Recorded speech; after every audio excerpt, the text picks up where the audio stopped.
The Big Bang was not the beginning. The man who says so is not a mystic and not a crank. He is Sir Roger Penrose, the Oxford mathematician who won the Nobel Prize in Physics in 2020 for proving that black holes must exist. He calls his own theory a crazy idea, and then he adds that you need something crazy, because the conventional ideas don't work. Hiding beneath standard cosmology is the strangest fact ever measured.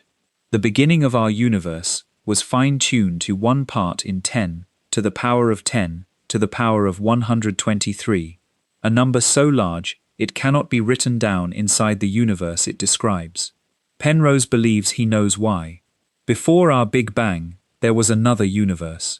It lived, it died, and its death was our birth.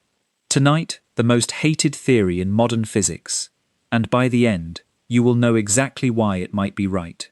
Before we begin, if slow walks through ideas like this are how you like to fall asleep, a quiet like or subscribe truly helps the channel grow. It's a small thing for you, but it means the world to me. Now, let's begin. There is a theory about the universe so unwelcome that the man who invented it calls it crazy himself. He says it plainly, without embarrassment, the way you might describe the weather. My idea is a crazy idea, he says, and I admit it's a crazy idea. But you need something crazy, because the conventional ideas don't work.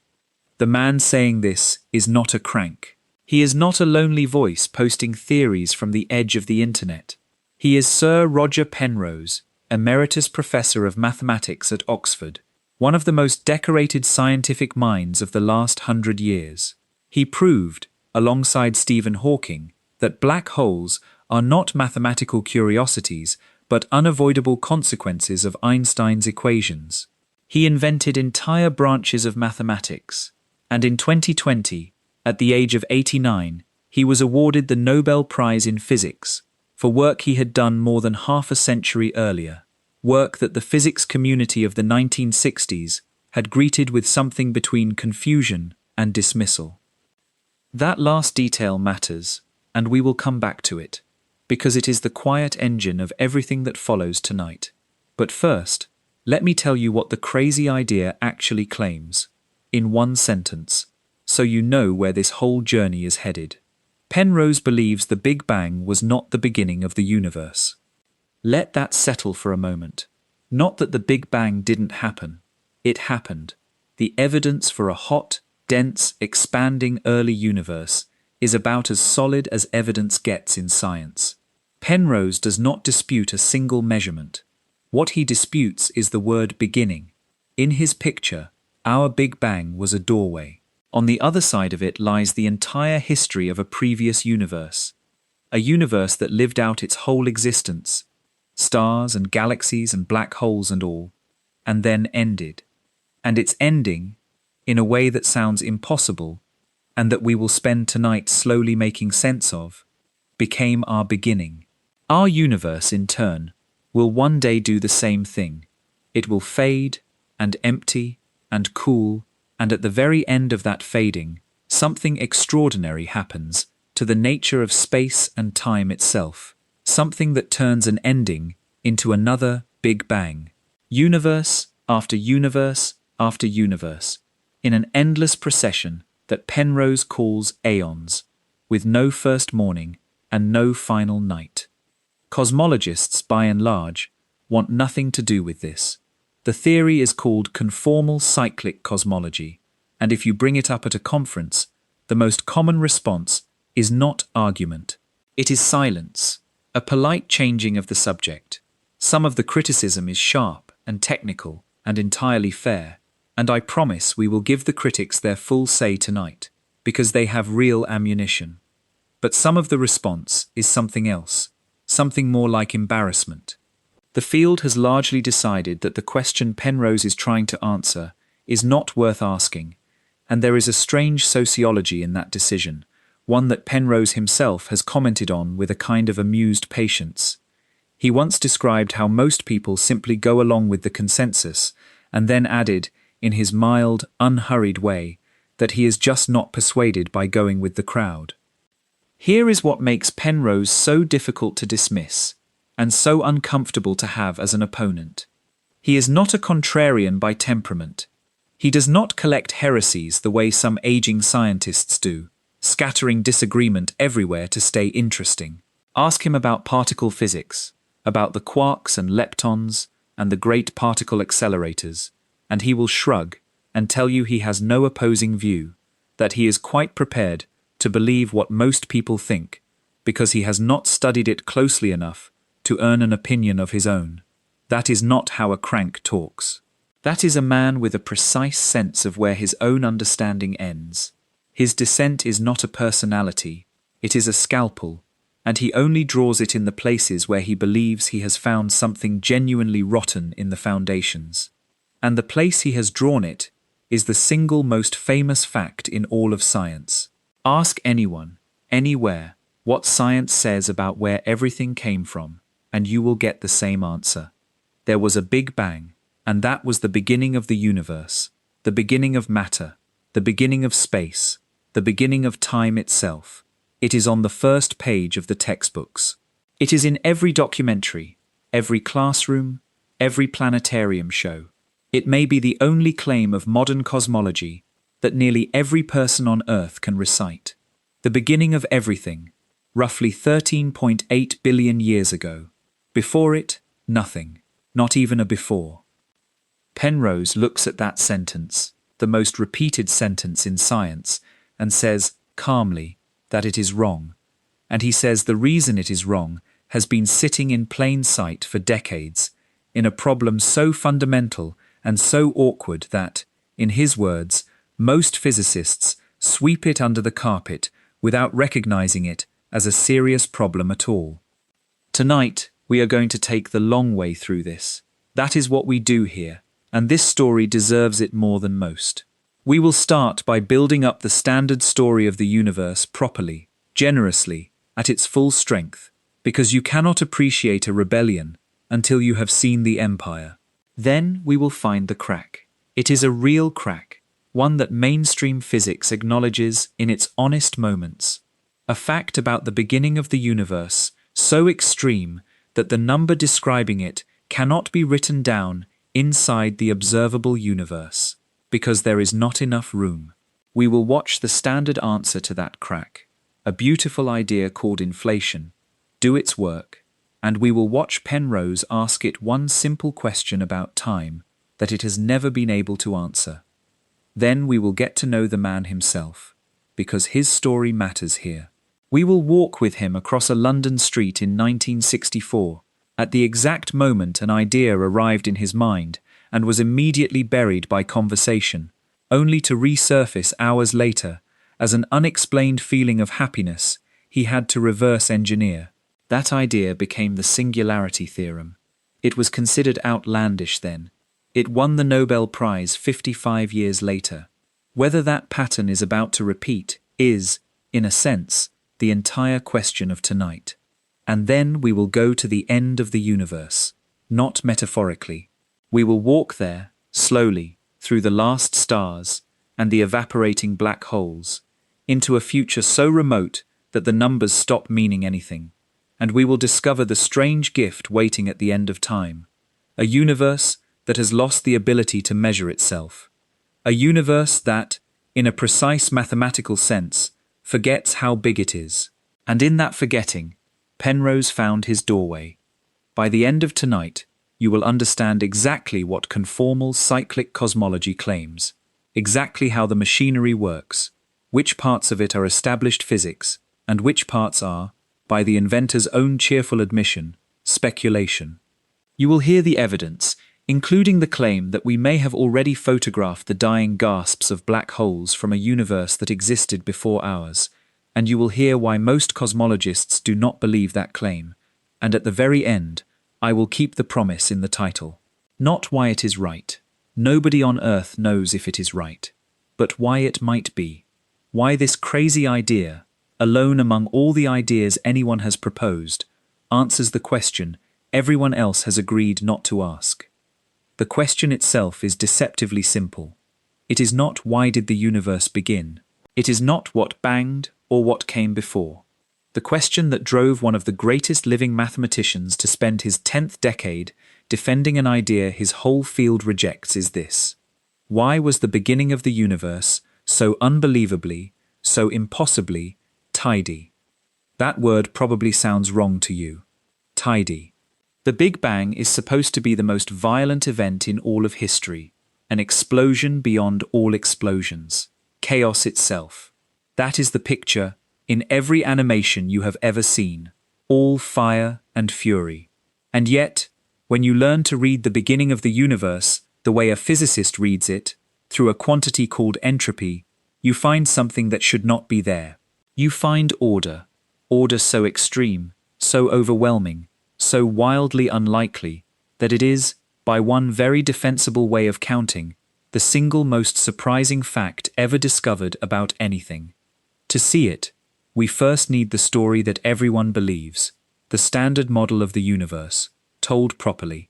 It is a genuinely magnificent story, and almost all of it is true. Every great rebellion needs an empire, and the empire here is magnificent. The standard model of cosmology is, by any honest measure, one of the greatest intellectual achievements our species has ever produced. And before we let Penrose take a hammer to its foundations, it deserves to be built up properly, at full strength, the way its own architects would tell it.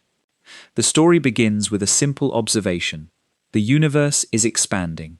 In the 1920s, astronomers led by Edwin Hubble, building on work by the Belgian priest and physicist Georges Lemaitre, discovered that distant galaxies are receding from us, and that the farther away a galaxy is, the faster it recedes. Space itself is stretching, and if space is stretching today, then yesterday everything was a little closer together. Last year, closer still. Run the film backward far enough, and everything in the observable universe, every galaxy, every star, every atom that would ever become a planet or a person, converges toward a state of unimaginable density and heat.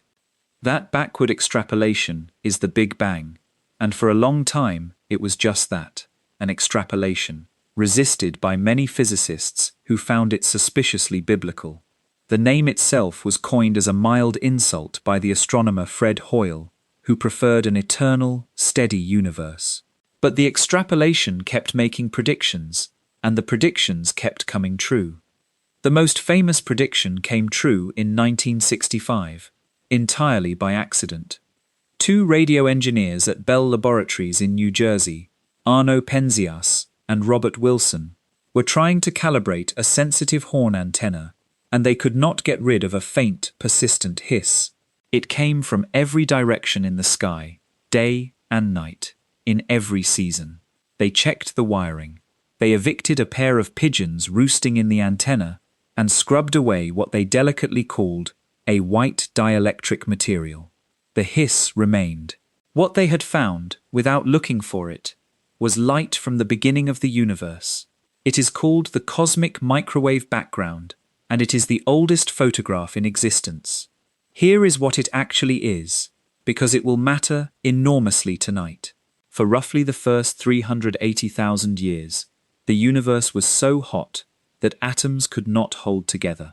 Space was filled with a glowing fog of loose nuclei and electrons, and light could not travel freely through it, the way light cannot travel through the interior of the sun. Then, as expansion cooled everything below about 3,000 degrees, the fog cleared almost at once. Electrons settled into atoms, space became transparent, and the light that had been trapped in the fog was released, all across the universe, in every direction, simultaneously. That light has been flying ever since, stretched by the expansion of space, from a warm orange glow into faint microwaves, and it arrives at our antennas today, from every point in the sky, cooled to 2.725 degrees, above absolute zero.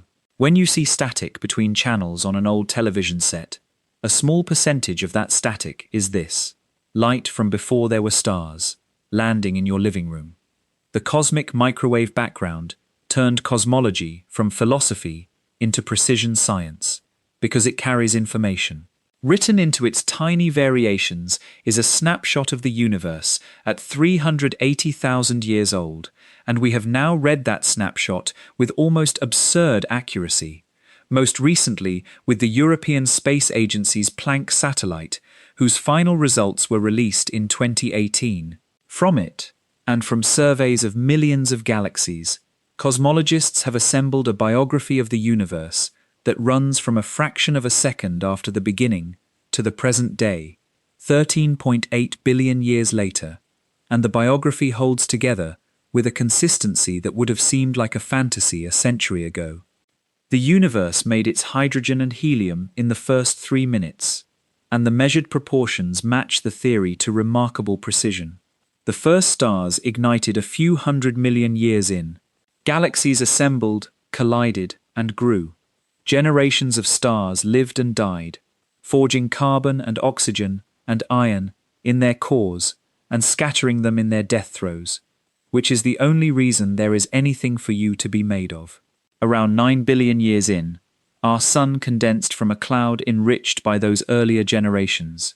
The story accounts for the ages of the oldest stars, the abundances of the light elements, the structure of galaxy clusters, the temperature of the sky. It is checked and cross-checked in dozens of independent ways. This is the empire, and it earned its throne. But the story I have just told you has a seam in it, and the seam was visible almost from the start. The problem is that the cosmic microwave background is too smooth. Look at the sky in microwaves and you see the same temperature everywhere, 2.725 degrees above absolute zero, uniform to about 1 part in 100,000. The variations, the famous mottled patterns in those oval sky maps you have seen, are fluctuations of a few millionths of a degree. Now, uniformity might sound unremarkable. Things even out, given time. A hot bath and the cold air of the bathroom will find a common temperature if you wait. But that is exactly the problem. Evening out takes time, and it requires contact. Heat has to flow, and heat cannot flow faster than light. Take 2 points on opposite sides of our sky.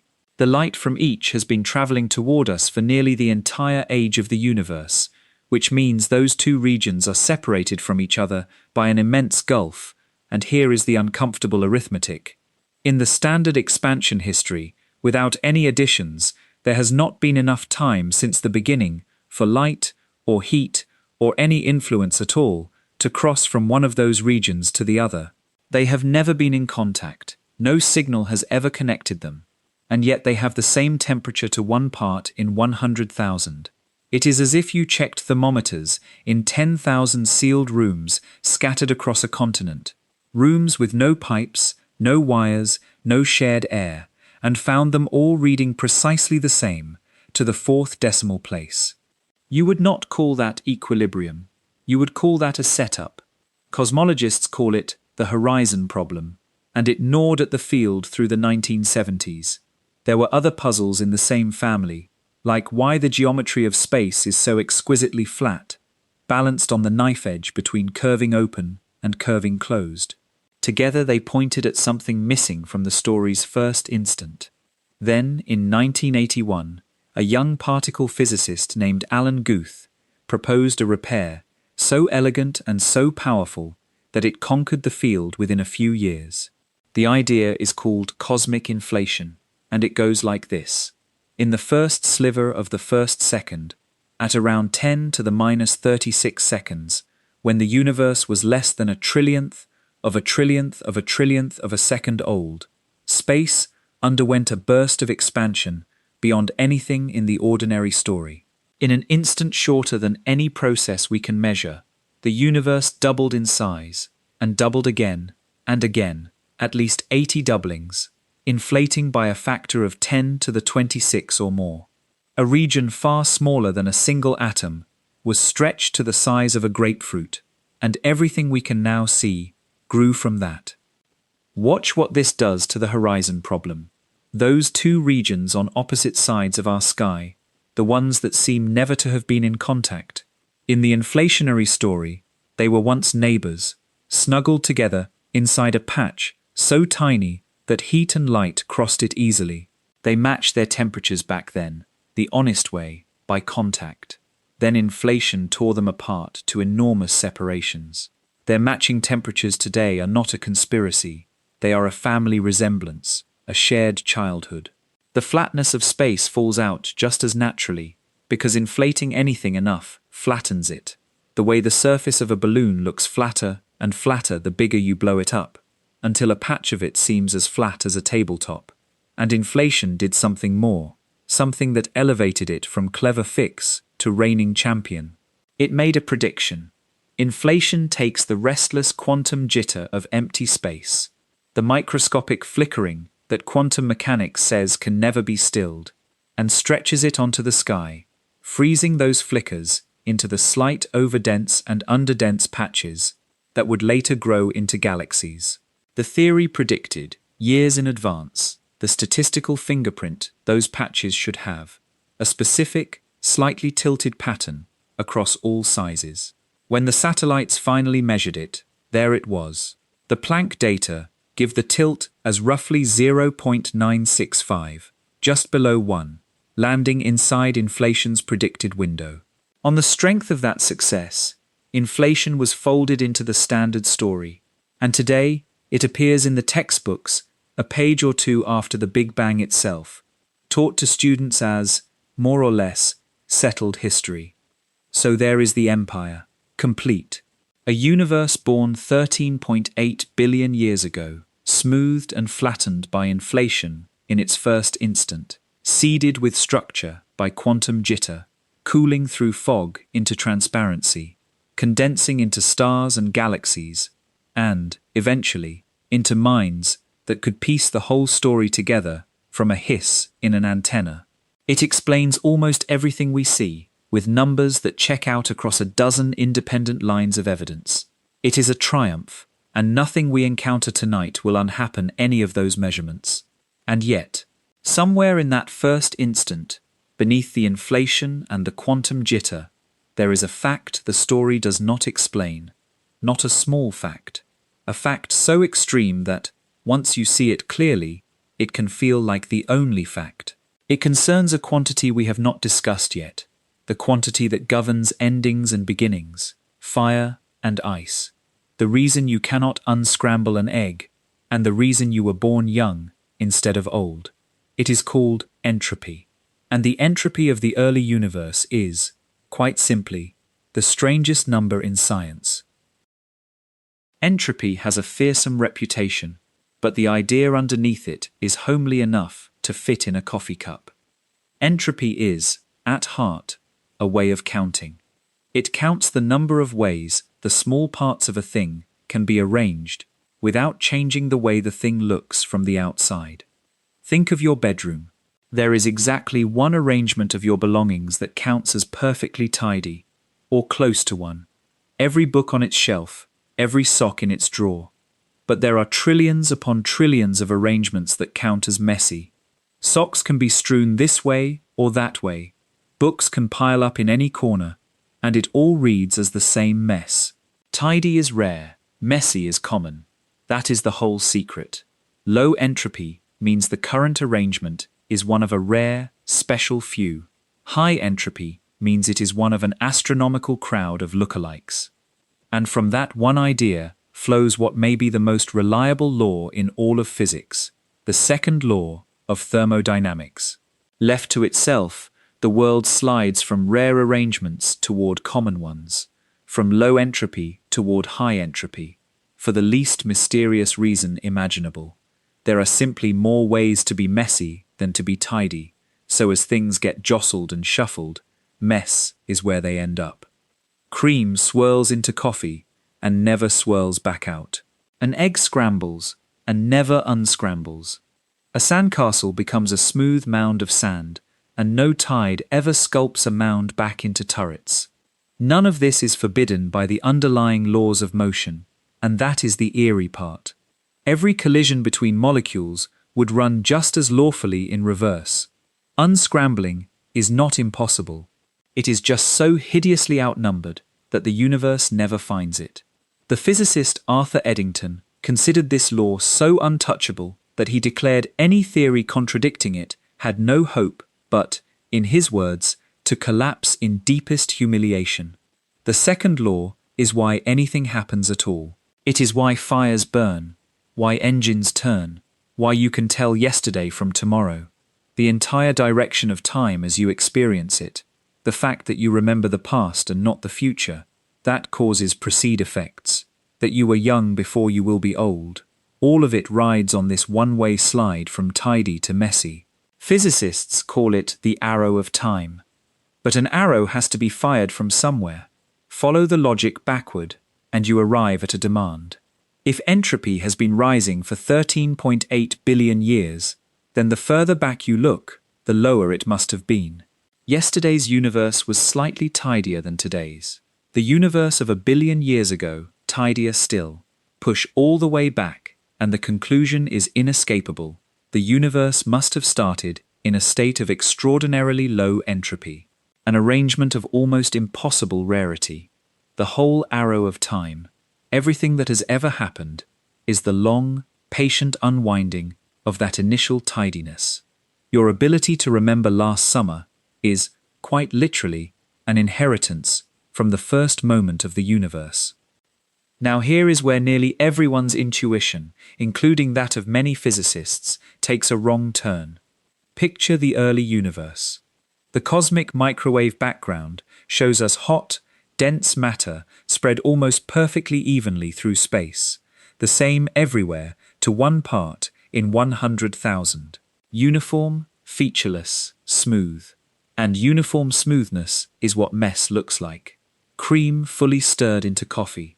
A gas that has filled its box evenly. By everything we just said, the early universe should be a picture of maximum entropy, the most common arrangement there is, the end state, not the beginning. The baby universe looks, for all the world, like it was born already messy, born at the finish line, with its arrow of time already spent. The resolution of this paradox is one of the most beautiful realizations in modern physics, and it comes down to a single word: gravity. For most things in daily life, gravity is a bystander in the bookkeeping of entropy. The molecules in your coffee attract each other gravitationally, but so feebly that it changes nothing. Ordinary matter, at ordinary densities, spreads out, and spread out is messy, and that is the whole story. But scale up to a universe filled with matter, and gravity stops being a bystander and becomes the lead actor, because gravity's preferences run exactly opposite to everyone else's. Gas in a box relaxes by spreading evenly. Matter in a universe relaxes by clumping. Under gravity's pull, uniformity is not restful. Uniformity is tension, like a landscape of pencils all balanced on their points. The natural motion, the entropy-increasing motion, is to fall together, to gather into knots and clumps, into stars and galaxies, and ultimately into gravity's masterpiece of messiness, the black hole. When gravity is in charge, smooth is tidy and clumped is messy. So look again at that baby picture of the universe, the even, uniform glow. Through the lens of gravity, that smoothness is not mess at all. It is a tidiness beyond all reckoning, a universe packed with matter and energy, in which gravity, the dominant force on the large scale, has somehow been left completely uncocked, untouched, unspent. All of its clumping, all of its collapsing, all of its entropy-generating fury, still folded away in reserve. Every star that has ever ignited, every galaxy that has ever spiraled, every black hole that has ever swallowed a sun, has been the universe spending down that one initial bank account of gravitational tidiness. It is still spending it now. It will be spending it for trillions of years to come. How big was the account? How special, how rare was that smooth beginning? This is a question you can actually put numbers to, and it was Penrose who did it, using a discovery by Jacob Bekenstein and Stephen Hawking that tells you the entropy of a black hole from the area of its horizon. Black holes are the densest reservoirs of entropy allowed by physics. So you can ask, take all the matter of the observable universe and compare the entropy it actually had at the beginning with the entropy it could have had. if it had been arranged in gravity's favorite way, crumpled into black holes. The ratio between could have and did is the measure of how special the start was. How small a target, in the space of all possible universes, our beginning actually hit. The answer is the strangest number in science. The beginning of our universe was special to roughly 1 part in 10, to the power of 10, to the power of 123. I need to slow down here, because that number does not read like other numbers, and I want you to feel what it is, rather than just hear it. A trillion is a 1 followed by 12 zeros. The number of atoms in the observable universe is about a 1 followed by 80 zeros, 10 to the 80. That is the biggest count of real things you will ever meet, and it has just 80 zeros. Now consider Penrose's number, 10 to the power of 10 to the power of 123. To write it out in full, you would write a 1, and then you would need to write 10 to the 123 zeros after it. Not 123 zeros, 10 to the power of 123 zeros. Suppose you tried. Suppose you wrote 1 0 on every atom in the observable universe. You would run out of atoms before you had written 1 part in a billion of a billion of a billion of the zeros. Suppose instead you could write a 0 on every Planck volume, every smallest possible pixel of space itself, roughly 10 to the 183 of them in the observable universe. Still not enough room. The number that measures the tidiness of our beginning cannot be physically written down inside the universe it describes. That is the precision of the aim. If you imagine, as a pure picture, some hand reaching out to set the initial conditions of the universe, choosing our actual smooth beginning out of all the beginnings physics allows, the target it hit was 1 part in that number. A dart hitting a single atom chosen in advance from all the atoms in the observable universe would be a grotesquely easier shot. And now comes the twist of the knife, the part of the story that Penrose considers the real scandal, because it rules out the easy escape. You might hope that beginnings are just like that. Maybe singularities, the infinitely compressed states where general relativity breaks down, are simply smooth by nature. Maybe tidiness is what the breakdown of space-time looks like, always. It is a reasonable hope, and we know it is false, because the universe manufactures singularities all the time, in the hearts of black holes, and we know what those are like inside. Beginning in the late 1960s, the Soviet physicists Vladimir Belinsky, Isaac Kalatnikov, and Evgeny Lifshitz, and independently Charles Misner at Princeton, with his Mixmaster universe, worked out the generic character of gravitational collapse, and the picture that emerged is bedlam. Approach a typical singularity, and space is not calm. Curvature surges and collapses in one direction, then another, oscillating chaotically, stretching and crushing in wild, churning cycles, complication piled on complication, without limit. That is what a natural, unchosen singularity looks like. That is gravity's handwriting, when nobody tidies up. Scrawl. So the universe contains 2 kinds of singularity, and they could not be less alike. The ones at the ends of time, inside black holes, are pure chaos, exactly as the mathematics says they should be. And the one at the start of time is pristine, smooth, combed flat, tidy to 1 part in 10, to the 10 to the 123. Same equations, same breakdown of spacetime, utterly different character. It is as if every riverbed on Earth were a jagged tangle of rock, except one, which was polished glass. Penrose gave this asymmetry a name, the Weyl curvature hypothesis, after the piece of Einstein's mathematics that measures the tidal, shape-distorting, clumping part of gravity.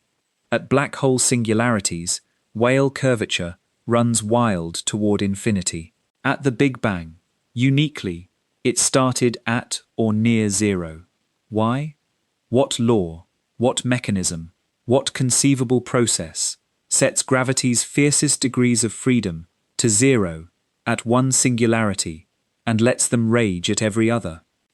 Ask a modern cosmologist that question, and you will most likely be told about inflation, the same heroic burst of expansion that solved the horizon problem.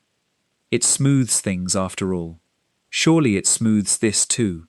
That answer is the consensus, the crowd's answer, printed in the textbooks. And it was his examination of that answer, decades ago, that set Roger Penrose walking away from the crowd, toward the craziest respectable idea in physics. Because inflation, he says, cannot answer this question even in principle, and his reason is a single, devastating observation about time. Penrose's case against inflation begins with a courtesy that his critics do not always extend to him. He takes the theory completely seriously, on its own terms, and asks it one question. The question sounds almost childish. Why does it only work in one direction of time? Here is the shape of the argument, and it is worth walking through slowly, because when it lands for good. The fundamental laws that inflation is built from, Einstein's gravity and quantum field theory, share one fundamental property. They do not care which way time runs. For every process they allow forward, they allow the reverse. A film of two colliding particles, played backward, shows another perfectly lawful collision. This time symmetry sits at the bottom of physics like bedrock. The arrow of time, as we saw, is not written in the laws. It comes from the special, low entropy start, from statistics, from tidy sliding into messy. The laws themselves are even-handed. Now, inflation is offered to us as a smoothing mechanism, something that takes a generic, lumpy, chaotic patch of early universe and irons it flat, no special initial conditions required.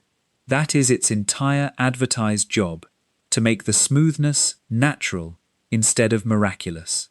But inflation is built from time-symmetric laws. So take the whole inflationary story, the lumpy patch surging into smooth uniformity, and run the film backward. What you get must also be a lawful physical process, and what the reversed film shows is a smooth, uniform universe spontaneously developing lumps, curdling, roughening, collapsing into chaos. Both films obey the equations, so why does the universe use only the first film at its beginning?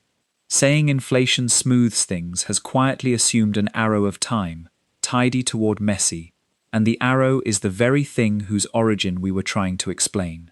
The explanation has borrowed the conclusion. The snake is eating its tail. If that feels too abstract, Penrose offers a concrete test, and it is the one he always reaches for. Black holes. The interior of a collapsing star is, by the time reversal of Einstein's equations, close to a movie of a small universe played backward, a contraction instead of an expansion, ending in a singularity instead of starting from one. If inflation were a genuine, generic smoothing tendency in the laws, then its time reverse, an anti-inflation, should show up in collapse, taming the chaos on the way in, combing the wild oscillations flat, as matter crushes toward the center. Does it? We know the answer. We saw it in the last part. Collapse is bedlam. The Belinsky, Kalatnikov, and Lifshitz analysis, the mixmaster churning, curvature surging in one direction after another, without limit. Nothing smooths black hole singularities.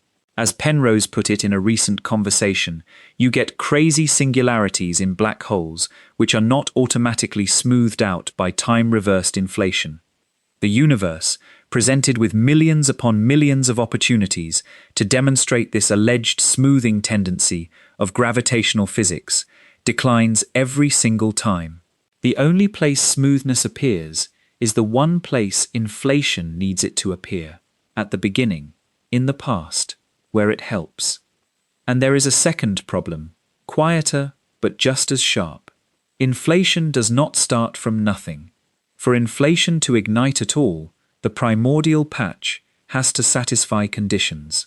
It needs the exotic inflaton field, a field invented for this purpose and never observed in any laboratory, sitting at the right value, dominating the energy of a region that is already sufficiently uniform for the exponential stretch to take hold and win.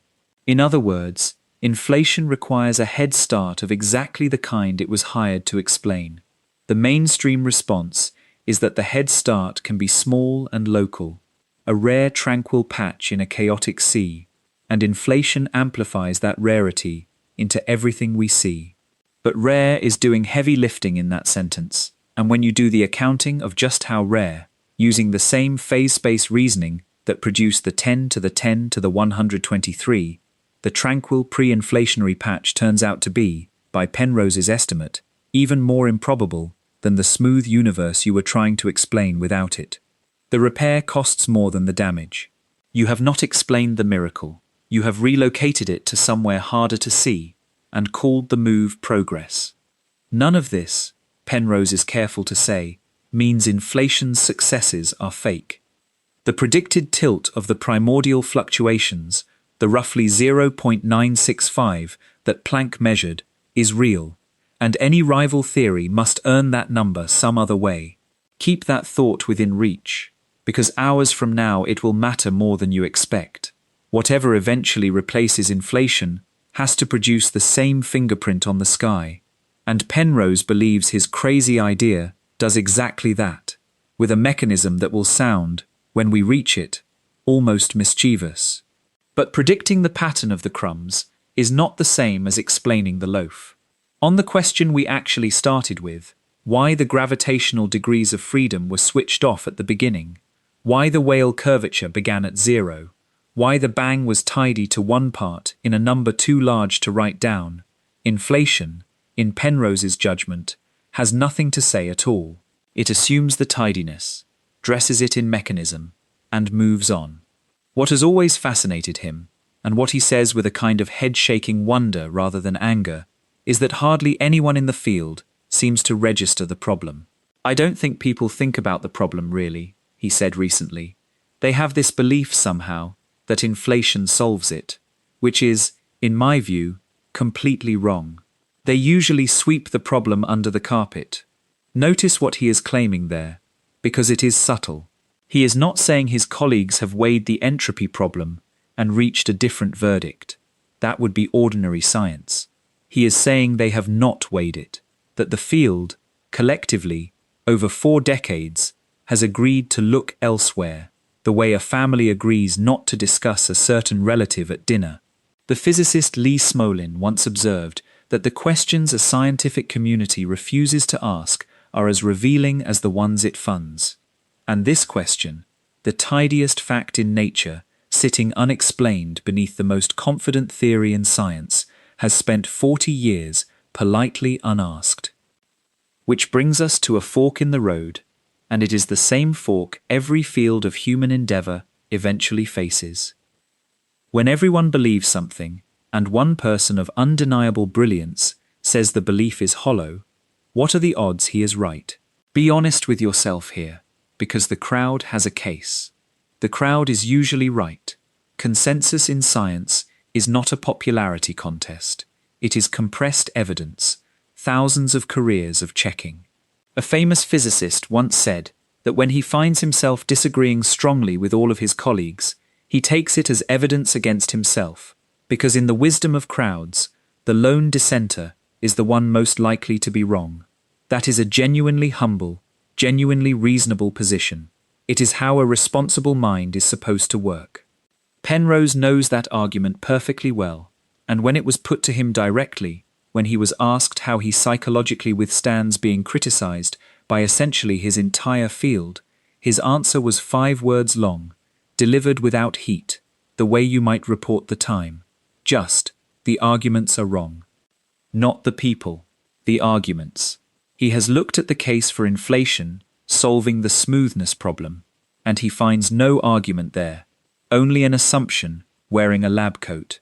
And he is just not persuaded, as he puts it, by going with the crowd, because a crowd is not an argument either. What makes this stance so unnerving, coming from him, is that he refuses it everywhere else. On particle physics, he defers to the consensus cheerfully, because there he has no argument of his own, and he says so. The descent is surgical. It cuts in exactly one place, the place where he believes he can see, with mathematical clarity, that the emperor's answer to the most fundamental question in cosmology is no answer at all. Of course, an outsider hearing all this is entitled to one more question, the impolite one. Why should anyone bet on the lone old man against the entire profession? Track records exist for a reason. What has this particular dissenter ever been right about, alone, against the consensus of his day? As it happens, that question has a very specific answer. It involves a collapsing star, a mistake in a famous Soviet calculation, a street corner in London in the autumn of 1964, and an idea so far ahead of its moment that the Nobel Committee needed 55 years to catch up to it. If you want to know whether Roger Penrose's judgment can be trusted when he stands alone against the crowd, you need to hear what happened the last time he did it. The early 1960s were a bewildering time to be thinking about gravity. Astronomers had just found something in the sky that should not exist.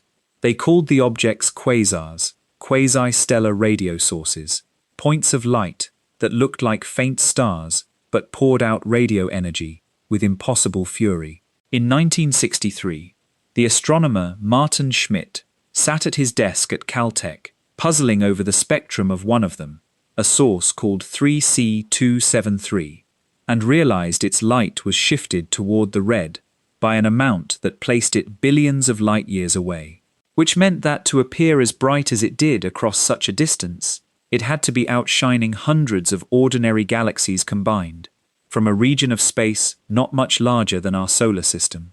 Nothing known could do that. The only engine anyone could imagine was gravity itself, matter collapsing catastrophically, releasing energy on a scale that made nuclear fusion look like a match flame. And that possibility forced physicists to stare at a question they had been avoiding for decades. When a great mass collapses under its own gravity, where does the collapse end? General relativity had an answer on file, and nobody trusted it. Back in 1939, Robert Oppenheimer, who would soon lead the Manhattan Project, and his student Hartland Snyder had calculated the collapse of a cloud of matter under its own weight and found that it fell without limit, crushing itself through its own horizon down to a point of infinite density, a singularity, a place where space and time simply end. The calculation was clean, and it was almost universally dismissed. The reason was its central simplification. Oppenheimer and Snyder had assumed their collapsing cloud was a perfect sphere, every particle aimed precisely at the common center. Of course, perfect aim produces a perfect pileup, but nothing in nature is a perfect sphere. A real star is lumpy, turbulent, rotating. Surely, physicists reasoned, in a realistic collapse, all that infalling matter would miss the exact center, swirl past itself, and swing back out. The singularity was an artifact of symmetry, a spike of mathematics, not a prediction about the world.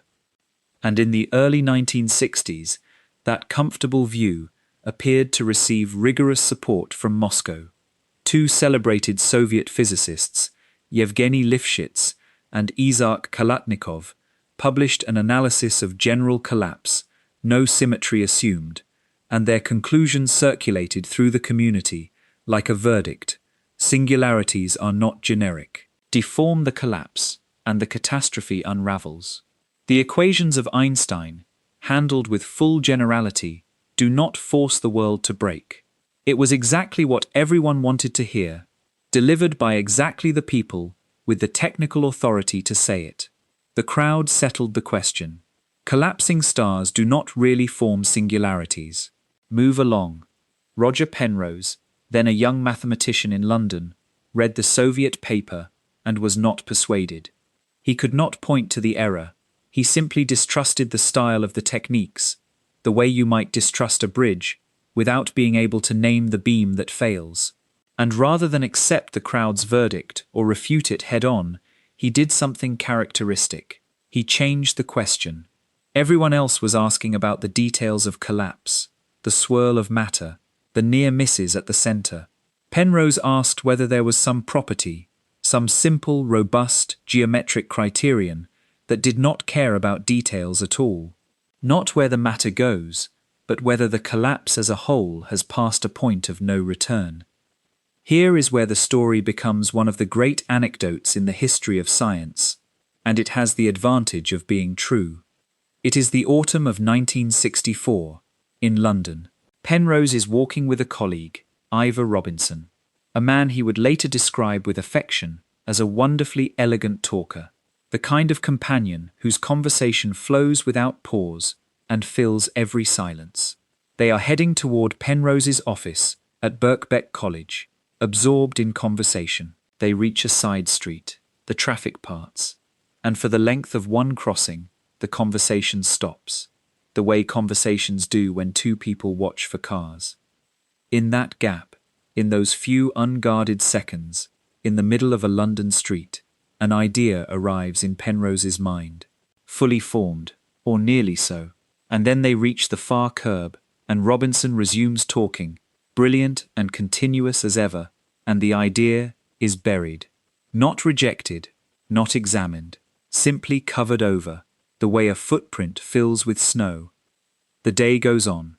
Meetings, conversations, ordinary business. And through all of it, Penrose is aware of something odd running underneath the hours, a feeling he cannot account for, a strange feeling of elation, happiness with no visible cause. Most of us would enjoy the mood and never interrogate it. Penrose interrogated it. When the day quieted, he found himself asking, with complete seriousness, "Why do I feel so good? What happened today?" And he began, methodically, to excavate his own day, hour by hour, checking each event against the feeling like a man patting his pockets for lost keys. What did I have for breakfast? No, not that. The walk to the bus? No. The train? No. He worked backward and forward through the day until he came to a street crossing, a pause in a conversation, and there it was. The idea surfaced again, intact, like something floating up from the bottom of a pond. He had discovered a theorem by remembering that he had been happy. The idea was what he came to call a trapped surface, and its power lies in how little it asks. Picture a flash of light released from a spherical surface, half of it racing outward, half inward. Around any ordinary object, the outgoing half spreads and grows, as light should. But if matter has become sufficiently concentrated, sufficiently crushed together, there comes a stage at which even the outgoing light is dragged inward, at which every ray, in every direction, is converging. A surface in that condition is trapped, and the beauty of the concept is that it does not care about symmetry, or rotation, or lumpiness, or where anything is aimed. It is a yes or no property of the geometry itself. And what Penrose proved, in a paper published in January of 1965, barely 3 pages long, is that once a trapped surface has formed, and given only the mildest, most reasonable assumptions, such as that gravity attracts, the formation of a singularity is not likely, not typical, but inevitable, mathematically compelled. No swirl, no near miss, no clever asymmetry can rescue the collapse. Somewhere inside, time itself comes to an end. The paper is now recognized as the first singularity theorem, one of the foundation stones of modern gravitational physics, and the honest way to say what it did is this. It took the crowd's most comfortable belief about gravity, checked by the most authoritative calculation of the day, and proved the opposite. And it was right where the authorities were wrong, in a way that was later confirmed from within.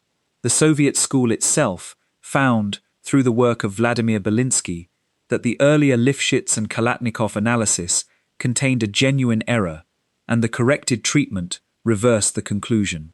Singularities are generic. The chaotic churning collapse that Belinsky, Kalatnikov, and Lifshitz then mapped out in full, the bedlam we met 2 parts ago, was the Soviet school completing, in its own language, the revolution the 3-page paper had started.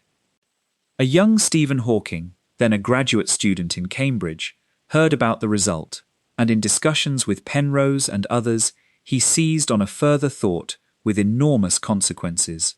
Run it backward.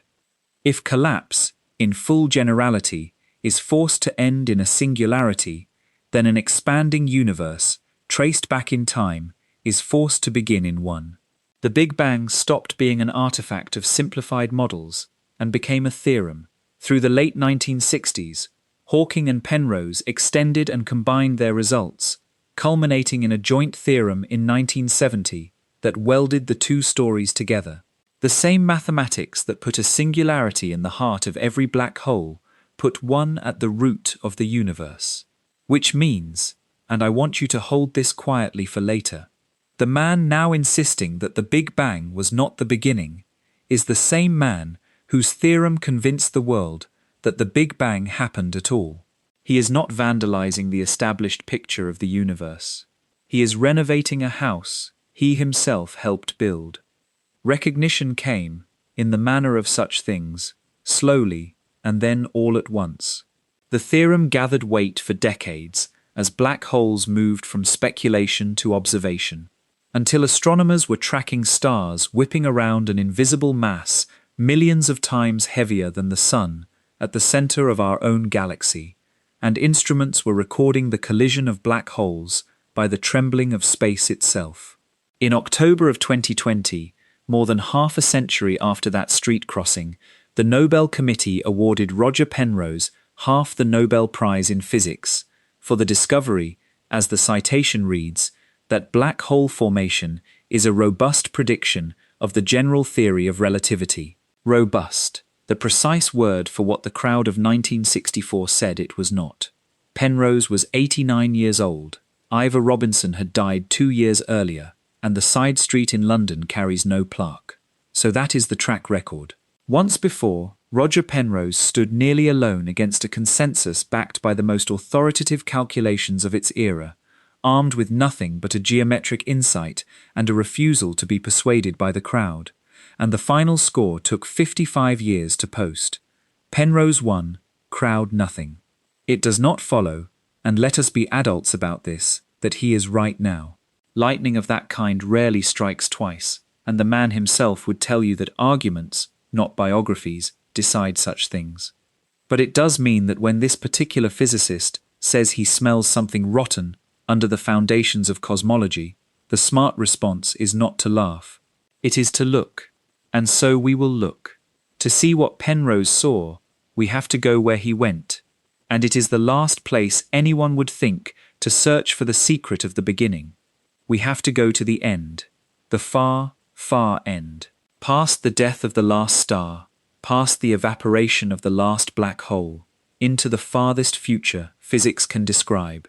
Because it was there, in the cold and the dark and the emptiness, that Penrose noticed something waiting, something the equations had been trying to say all along.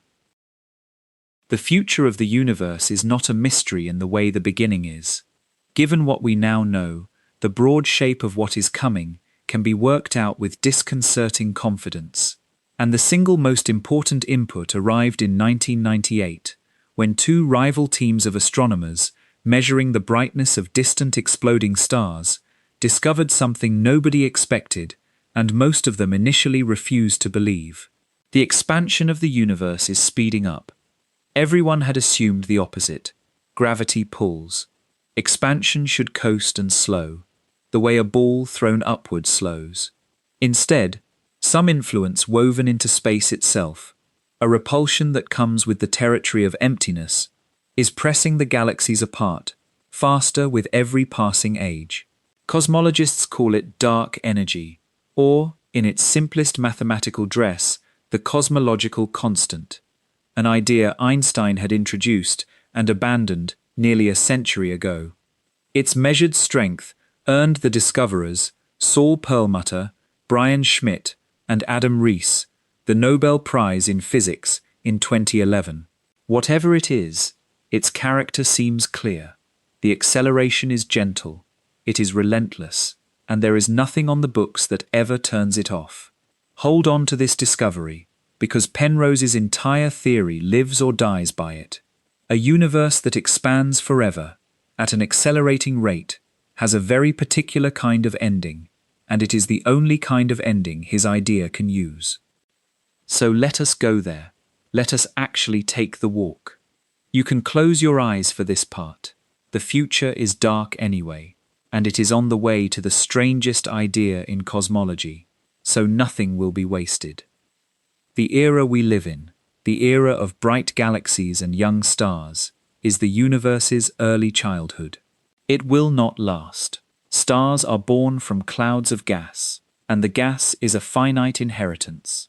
Our own galaxy spends it slowly, kindling a few new suns each year, but spending is spending, and the models are unambiguous about where it leads. Around 100 trillion years from now, 10 to the 14 years, roughly 10,000 times the current age of the universe, the gas runs out, and the era of star formation closes. The smallest, thriftiest stars, the red dwarfs, burn their fuel so slowly that they will glow for trillions of years, but even they gutter out in the end. One by one, sometime in that unimaginable stretch, the last natural fusion fire in the universe goes dark, and it never relights. What remains is a universe of remnants, white dwarfs cooling from ember to cinder to cold black crystal, neutron stars, city-sized and heavier than suns, radiating their warmth away into the dark, and black holes, patient beyond all patience, still growing when anything strays close. Meanwhile, the acceleration does its quiet work on the largest scales.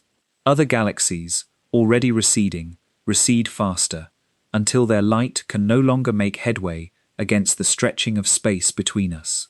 They do not explode or die, they simply leave, slipping one by one over a horizon of visibility, their images red-shifted into invisibility, like voices dropping below hearing.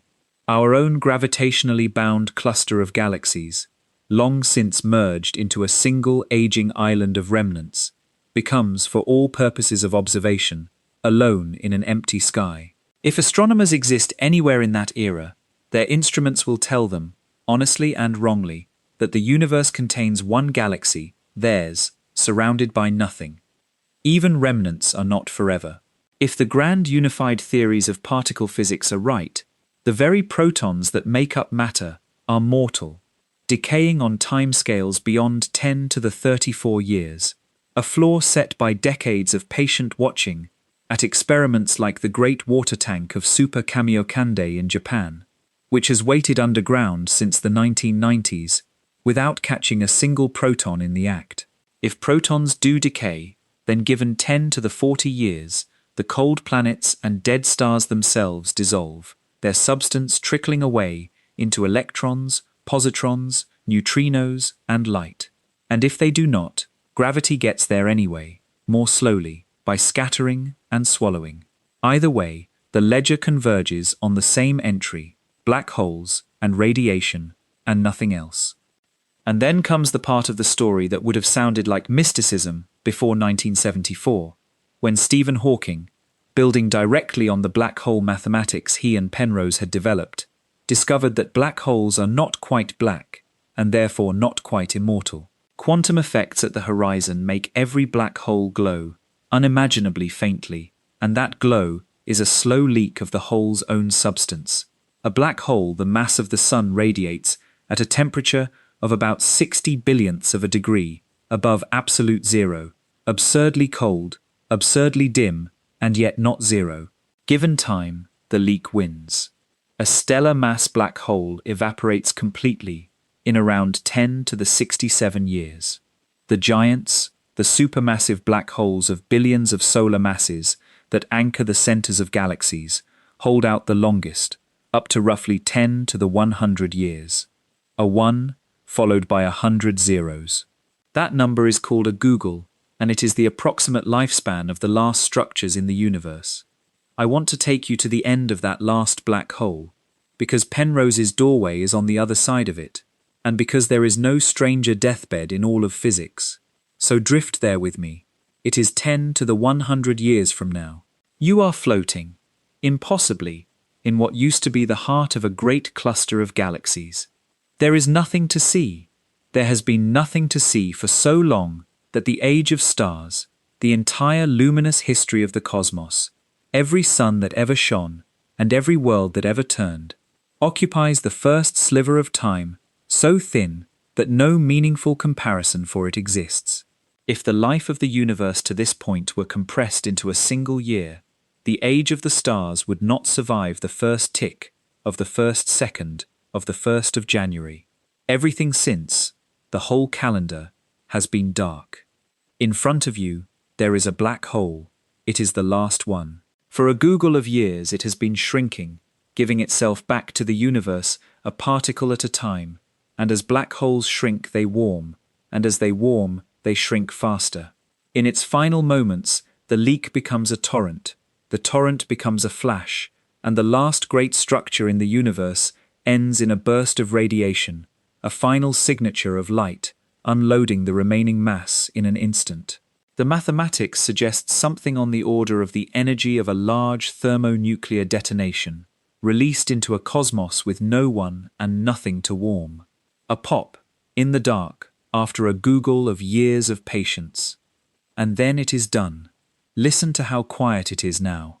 This is the finished universe, the estate fully settled, and its entire inventory is this: photons, particles of light, stretched by the expansion of space to wavelengths longer than galaxies once were, gliding through the emptiness. Gravitational ripples, fading. Perhaps a thin residue of electrons and positrons, the loose change of proton decay, wandering an emptiness so absolute that a particle could travel for spans beyond naming and meet nothing at all. No clocks tick, because nothing is left that can tick. No calendars turn. Nothing happens, and nothing is scheduled to happen, ever again. Physicists call it heat death, the state Eddington's beloved second law was always driving toward, entropy's final victory, tidiness fully spent into perfect, featureless, everlasting mess. Every honest treatment of the far future ends on that note, a dying fall, the saddest chord in science. This is where the textbooks stop, where the documentaries fade to black, where even the boldest cosmologists close the folder. The end. Penrose looked at the same ending and noticed something everyone else had walked past. A detail. The kind of detail only a geometer would think to check, about what that final universe of stretched light actually contains, and what it lacks. And what it lacks, he realized, is stranger than anything it contains. The dead universe is missing something so basic, so far beneath notice, that physics hardly has a habit of mentioning it. It is missing the ability to measure itself. No instrument that could ever be built from its contents, even in principle, could answer the simplest question you can ask about a universe. How big is it, and how long has it been here? That sounds like a poetic flourish. It is not. It is a precise mathematical statement, and it is the hinge on which everything tonight turns.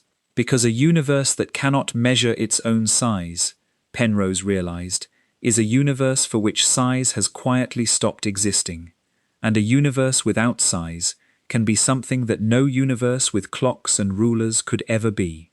It can be identical to a beginning. To understand what Penrose saw at the end of time, we need to ask a question so basic it sounds like it belongs to a child rather than a physicist. What is size? When we say something is a meter long or a second long, what in the world is actually doing the measuring? Your first instinct might be that size is just there, a brute fact about things, and the meter is merely a label we stick on it. But physics has learned to be suspicious of properties that are just there, and size fails the suspicion test almost immediately. Here is a thought experiment older than relativity. Suppose that tonight, while everything sleeps, the entire universe doubles in size. Every atom, every planet, every ruler, every distance between things, all doubled together, perfectly, everywhere. When you wake, could you tell? You could not. Your ruler doubled along with the room you measure. The wavelength of every light beam doubled along with the eye that receives it. Every experiment would come out exactly as before. A change in overall size, applied to everything at once, is not a change at all. It has no witnesses, which forces a strange conclusion into view. Size is not a property a universe has on its own. Size only means something by comparison, one thing against another, and if there is nothing stable to compare against, size quietly evaporates. So what provides the standard? What is the universe's ruler?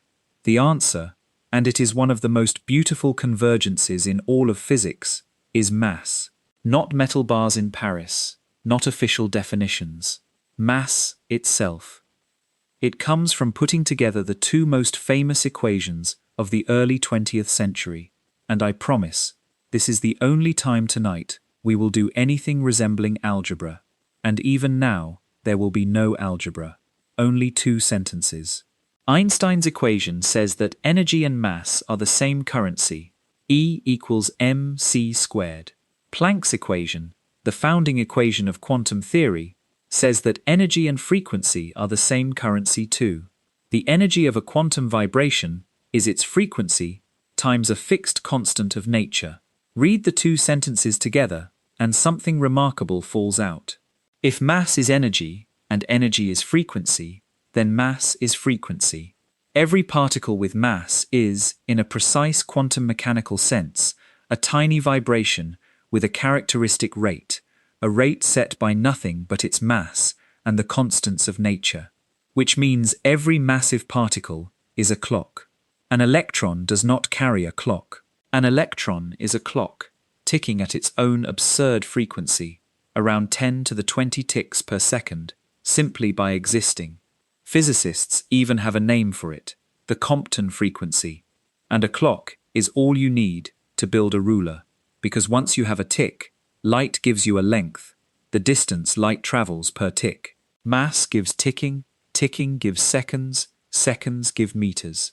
Every scale in the universe, every meaningful statement that this is larger than that, or this took longer than that, is anchored, at the very bottom, in the masses of particles. Now you can see it coming. Follow that anchor chain to the end of time, and watch what happens. The dead universe, the one we stood in at the end of the last part, contains photons, stretched and gliding, and photons have no mass. A photon is pure frequency with nothing at rest, and because it has no mass, it has no Compton tick of its own, no internal metronome. In the precise sense we just built, a photon is not a clock, and relativity sharpens this in a way that sounds like mysticism and is actually mathematics. A photon experiences no time whatsoever. Along a light ray, the elapsed time, what a physicist calls proper time, is exactly zero. From the photon's own point of view, if we permit ourselves the phrase, its emission and its absorption are the same event. It crosses 1 billion light years, and no time passes for it. Eternity and an instant are, for light, the same word. So take inventory of the universe after the last black hole has evaporated. If proton decay or slow gravitational processing has consumed the massive stragglers, or if, as Penrose separately conjectures, rest mass itself fades in the farthest future, an idea we will inspect honestly in due course, then everything that remains is massless, light, and the fading ripples of gravity, and nothing else. Which means the dead universe contains no clocks. Not merely no clocks anyone bothered to build, no clocks in principle, nothing anywhere in its inventory from which a duration could be constructed even by a physicist with infinite patience and infinite funding, and with no clocks, no rulers. Nothing in that universe can answer the question, how big is this? Nothing can answer, how long has it been? The questions have not become difficult. They have become meaningless, the way the question of which direction is north becomes meaningless at the North Pole, the way the concept of uphill dissolves on a perfectly level plane. This is what I meant at the end of the last part. and now you can hear it as physics rather than poetry. The universe, in its extreme old age, forgets how big it is. Not as a failure, not as decay. As a matter of geometric fact. Size was always a relationship. Mass was always the anchor. And when the last mass is gone, the relationship dissolves like a knot untied. What remains is not a big empty universe. What remains is a universe for which big and empty have stopped being different from small and full. Sit with that last sentence, because it is the strangest one of the night so far, and everything now depends on it. A universe of pure light has no way to know, and no fact of the matter about, whether it is stupendously large and old, or unimaginably small and young. Geometers have a name for what survives when size is subtracted. It is called conformal geometry, and you already know it intimately, because it is the geometry of shapes and angles. Take a photograph and enlarge it. Every distance in the image changes. Not a single angle does. The corners of buildings stay square, circles stay circles, and the photograph remains, in every meaningful sense, the same picture. Conformal geometry is what all the enlargements share. The picture itself, indifferent to the size of its printing. In relativity, it has an even sharper meaning. The conformal structure of spacetime is precisely its network of light rays, the map of what can influence what, the cause and effect skeleton of reality. In the technical accounting, that skeleton fixes 9 of the 10 numbers that describe spacetime's geometry at each point, and the 10th number, the odd one out, is scale. And light, being massless, being clockless, is a citizen of conformal geometry alone. Light reads the picture and is blind to the printing. A universe containing only light is a universe that has shed exactly one thing, the 10th number, the scale, and kept everything else intact. There is a picture that Penrose reaches for whenever he explains this, and it hangs in galleries rather than physics departments. The Dutch artist M.C. Escher made a series of prints late in his life, the Circle Limit series, and one of them, the one with the angels and the devils, is the image I want to leave floating in your mind tonight. Step inside it with me. The print is a large disc, filled edge to edge with winged figures, angels in white, devils in black, interlocked so perfectly that the angels form the background of the devils, and the devils form the background of the angels. At the center, the figures are large and calm. Walk outward from the center, and the figures around you grow smaller and smaller and smaller still, crowding toward the circular rim in their uncountable thousands, thinning toward the infinitesimal. From where you stand, outside the print, the rim looks like an edge, a wall where the picture runs out. But now imagine you are one of the figures, an angel somewhere in the middle distance, setting out on a pilgrimage toward the rim. Here is the secret of the print. By the geometry's own internal rules, every figure is the same size. Each angel you pass is, by every measurement you can perform inside the picture, exactly as large as you, exactly as far from its neighbors as you are from yours. You walk, and the rim recedes, and you pass angel after angel after angel, 10,000, 10 million, and the rim is no closer, because there are infinitely many figures between you and it, all the same size, by the only standards that exist in your world. The rim is not a wall. It is infinity, drawn as a circle, hanging on a gallery wall at a finite diameter you could span with your arms. Escher fit an infinite universe inside a disk, and the trick, the entire trick, was scale. What looks from outside like a shrinking toward an edge is, from inside, an endless plane. Whether the angels are enormous or vanishing depends on nothing in the picture, only on the printing, and the printing is the one thing the inhabitants can never see. That print is the end of our universe. The endless dark future, the eternity of stretched light gliding through emptiness, is the crowd of figures thinning toward the rim, and the rim is what a geometer can now draw, licitly, mathematically, as an actual boundary, the conformal edge of forever, infinity itself, rendered as a place. To us, drenched in mass and clocks and calendars, the far future is endless duration. To the light that will actually live there, the only resident with an opinion, there is no duration at all, and eternity is a boundary it reaches, so to speak, in no time whatsoever. Now hold the Escher Print in one hand, and with the other, pick up the other end of the story. The Big Bang, the beginning, the hot, dense, blinding first moment. Because Penrose's next observation is the one that broke the whole subject open, and it is almost insultingly simple. We asked what the far future is made of, and found only massless things, no clocks, no scale. Ask the same question about the beginning.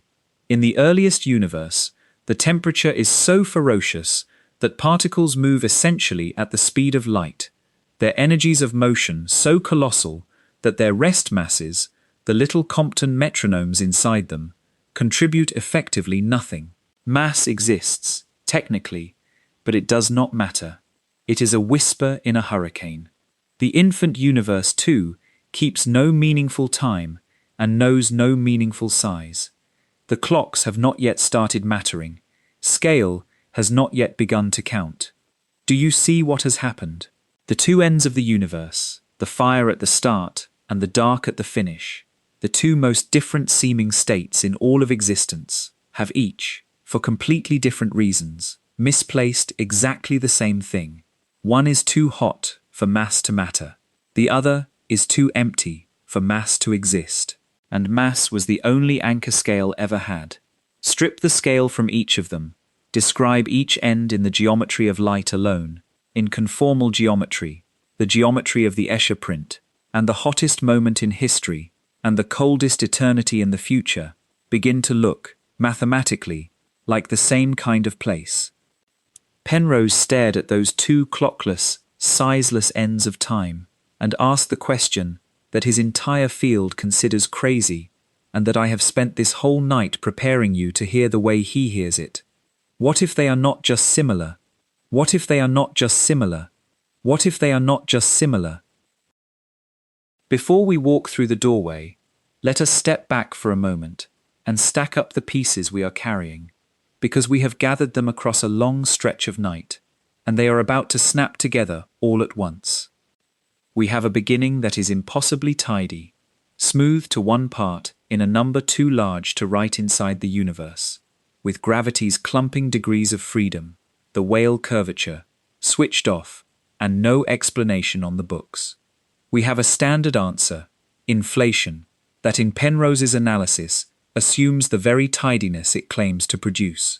We have a man whose last lonely stand against consensus took 55 years to be vindicated by a Nobel Prize.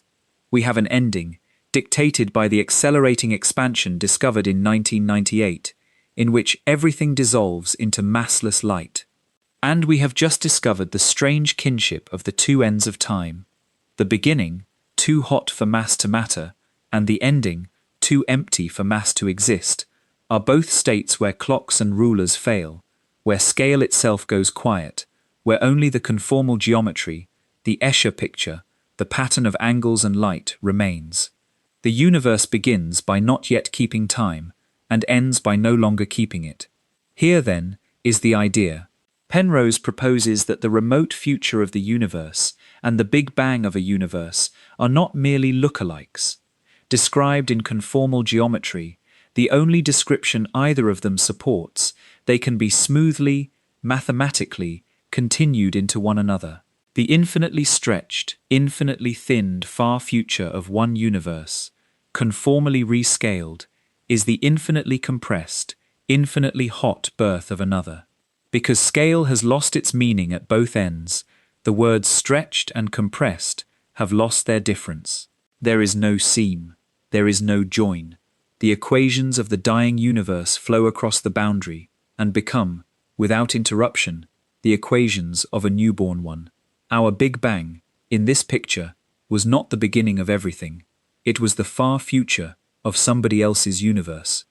And our far future The endless dark we walked through 2 parts ago will be, is, from the only perspective that will exist there, a Big Bang. The rim of our Escher print is the center of another print. The gallery goes on forever. Penrose calls each universe cycle an aeon. Our aeon began 13.8 billion years ago and will spend something like a googol of years dying beautifully. And when its last scale-carrying particle is gone, its clockless, sizeless twilight will stand as the dawn of the next aeon, as hot and dense from the inside as ours once was.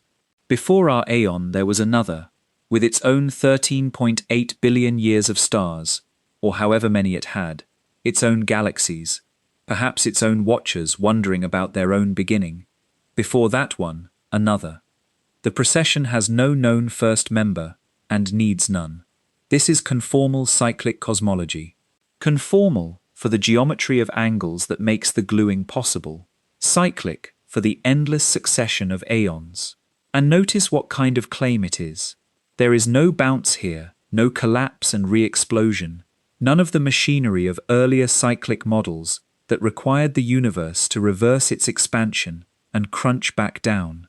Our universe never contracts. It expands forever, thins forever, dies completely.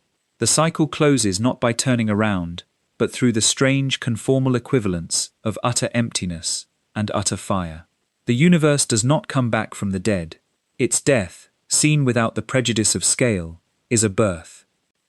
I know how that sounds. Penrose knows how it sounds. You have heard him say it himself.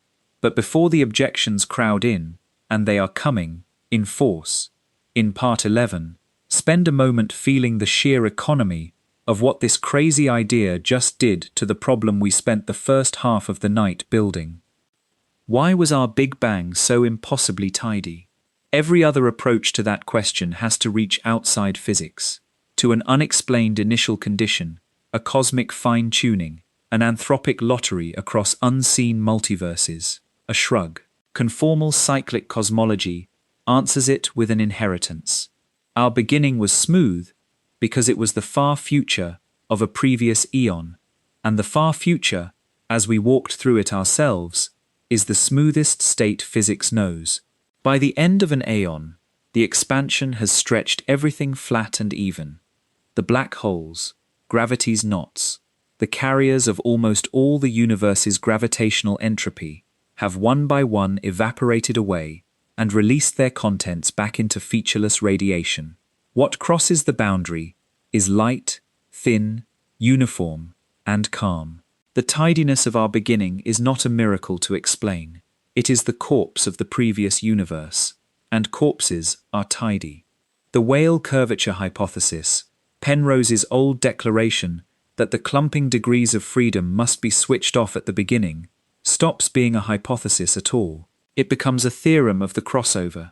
The geometry of a dying eon has no clumping left to bequeath, so the newborn eon starts clean, gravity uncocked, the bank account of tidiness refilled, the arrow of time rewound and ready to fire. The single strangest fact ever discovered, the 1 in 10 to the 10 to the 123, the fact the rest of the field sweeps under the carpet, is the one fact this theory produces automatically, for free, as a consequence of structure, rather than a stipulation of faith.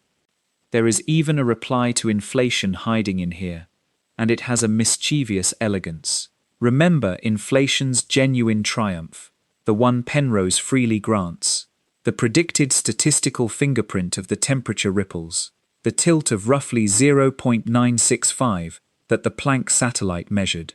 Any rival must earn that number.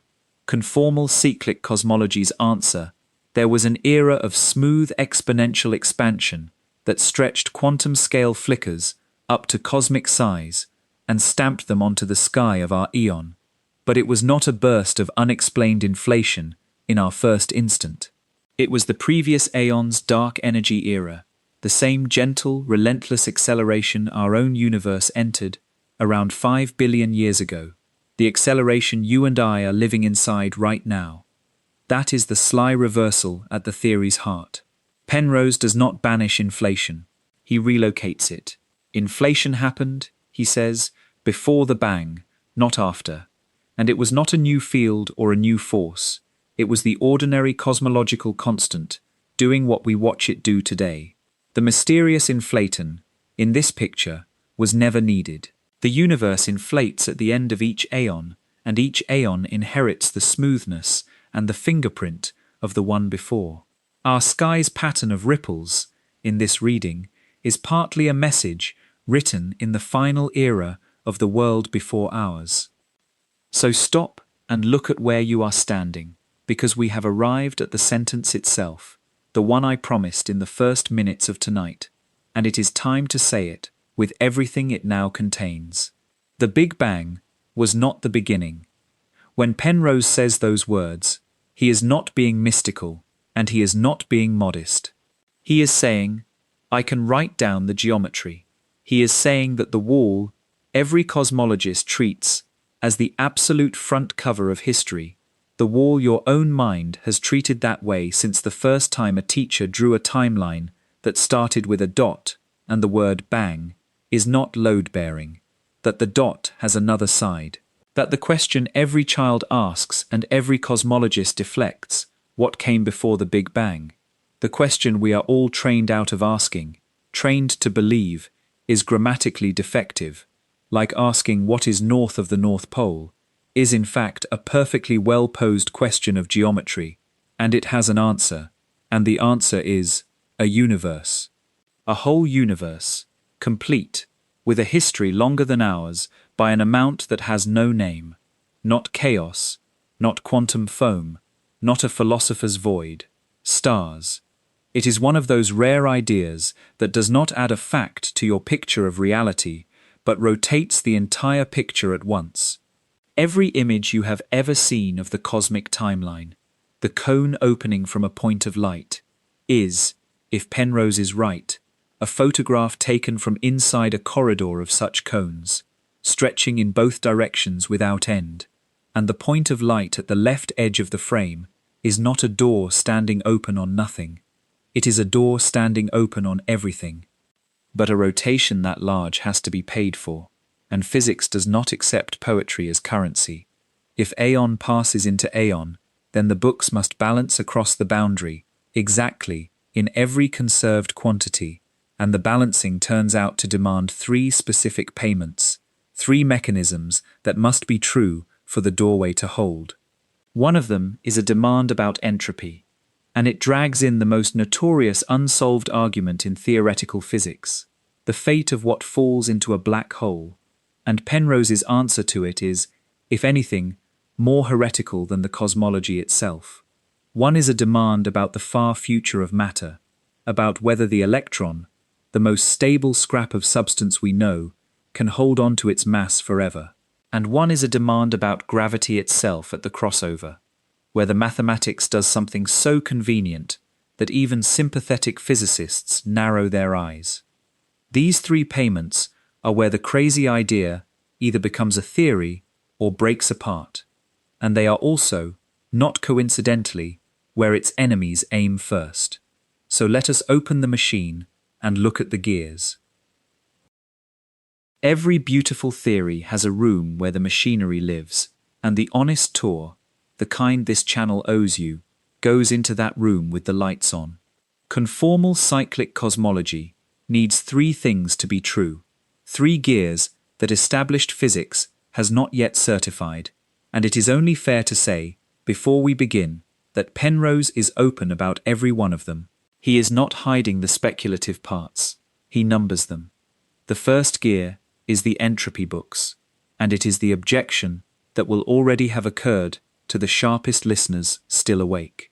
We spent an entire part establishing that entropy always rises, that the second law is the most trustworthy law in physics.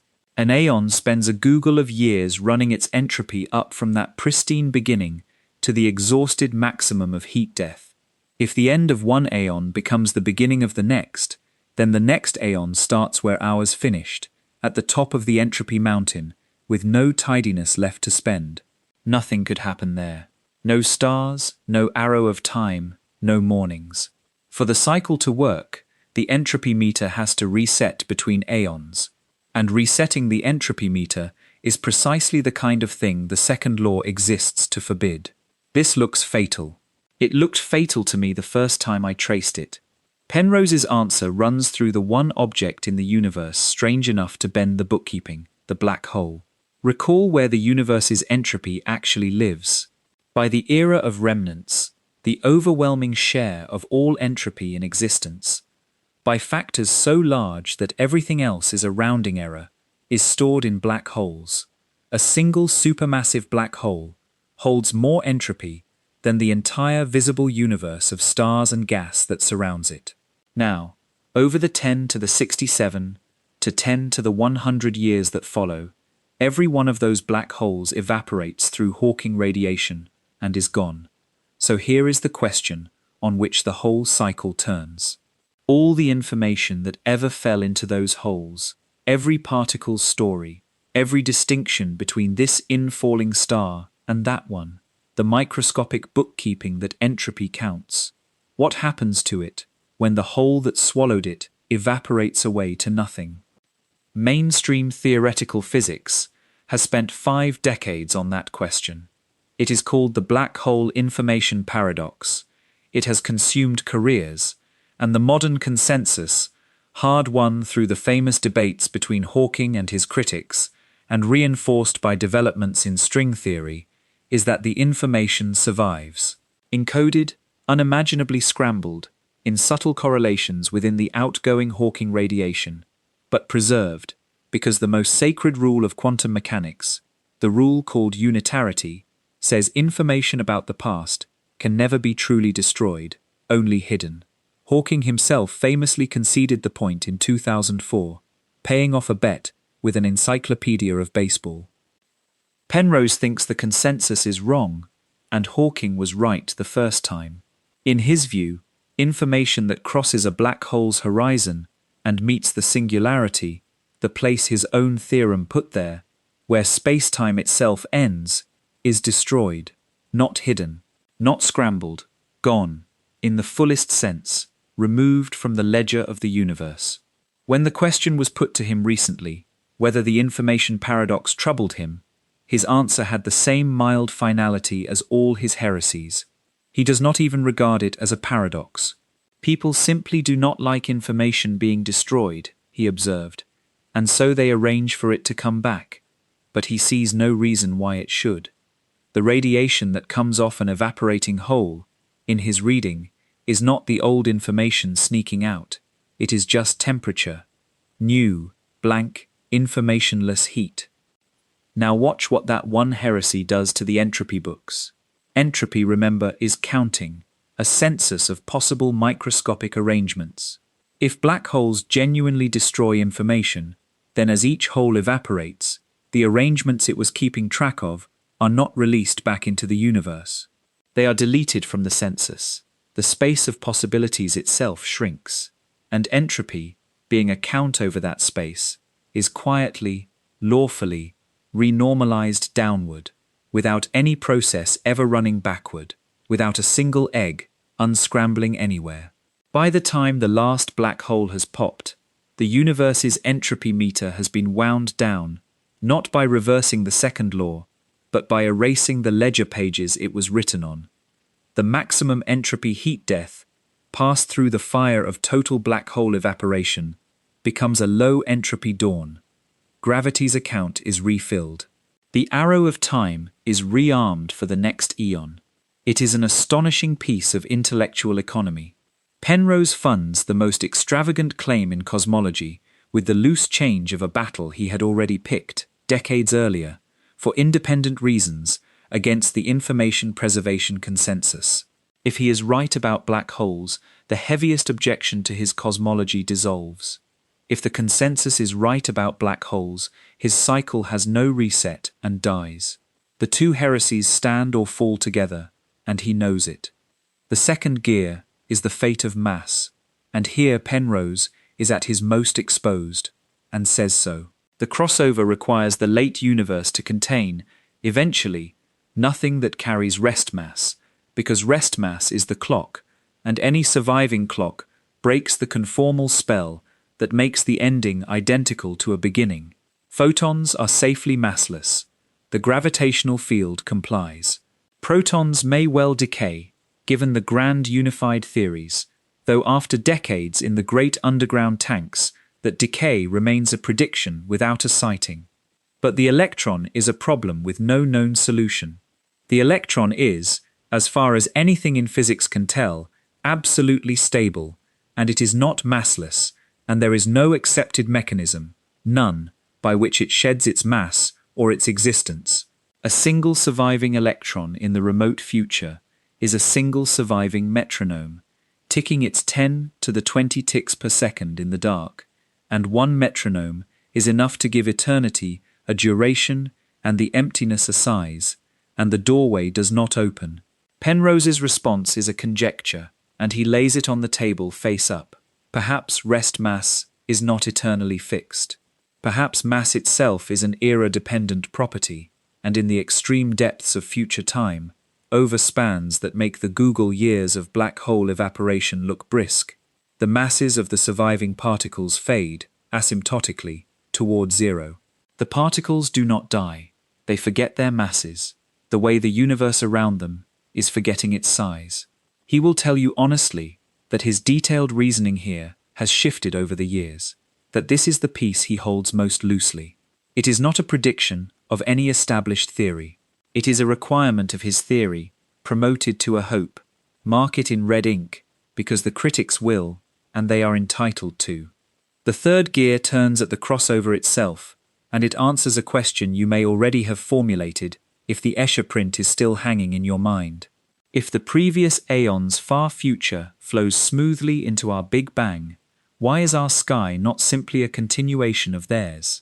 Why did our universe not inherit their emptiness along with their smoothness? What ignites the new fire? The mathematics of the transition, developed by Penrose together with the Oxford mathematician Paul Todd's earlier groundwork on smooth conformal beginnings, does something specific here, and admittedly convenient. The gravitational field, crossing the boundary, splits its behavior. Its clumping, information-bearing degrees of freedom, the Weyl curvature, are forced smoothly to zero at the crossover, which is exactly the tidiness inheritance we celebrated in the last part.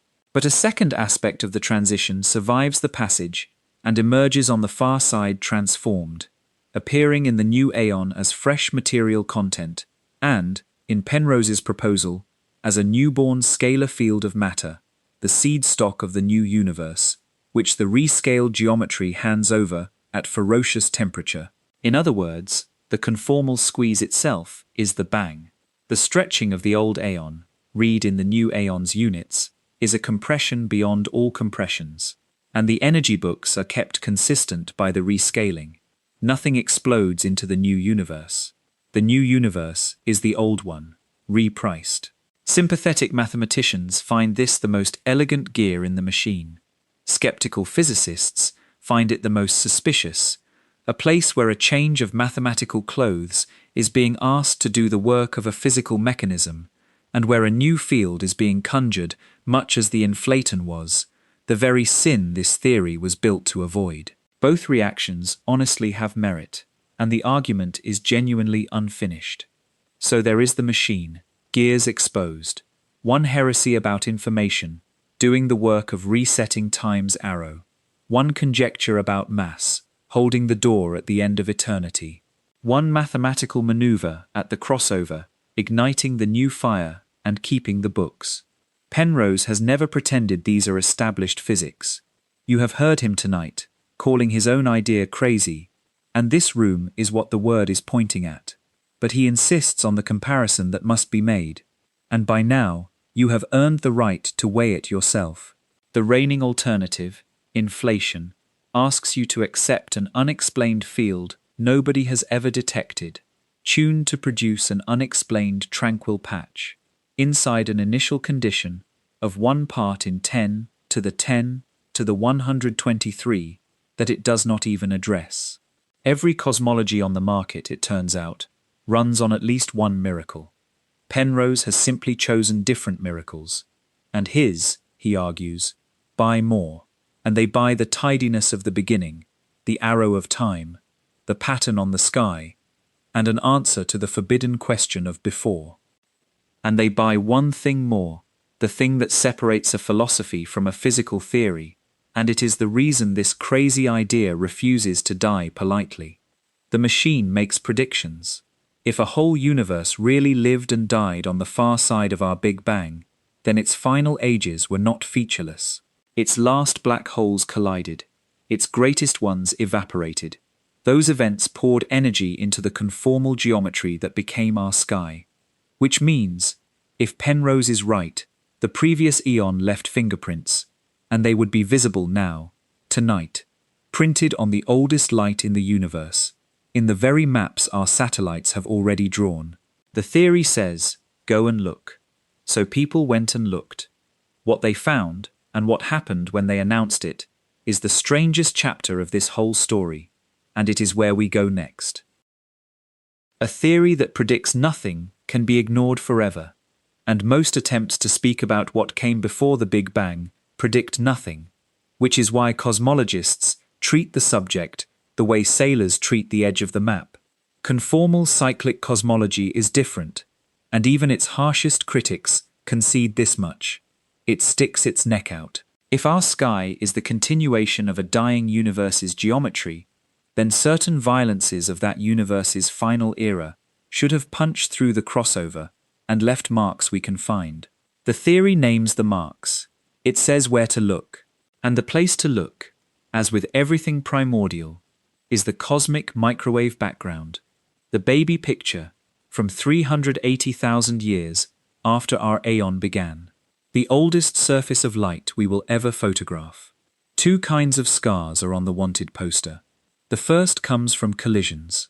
In the last ages of the previous eon, its supermassive black holes, the anchors of its dead galaxies, would occasionally have found one another and merged, each merger releasing a colossal burst of gravitational radiation, ripples in space-time, carrying away the energy of millions of suns.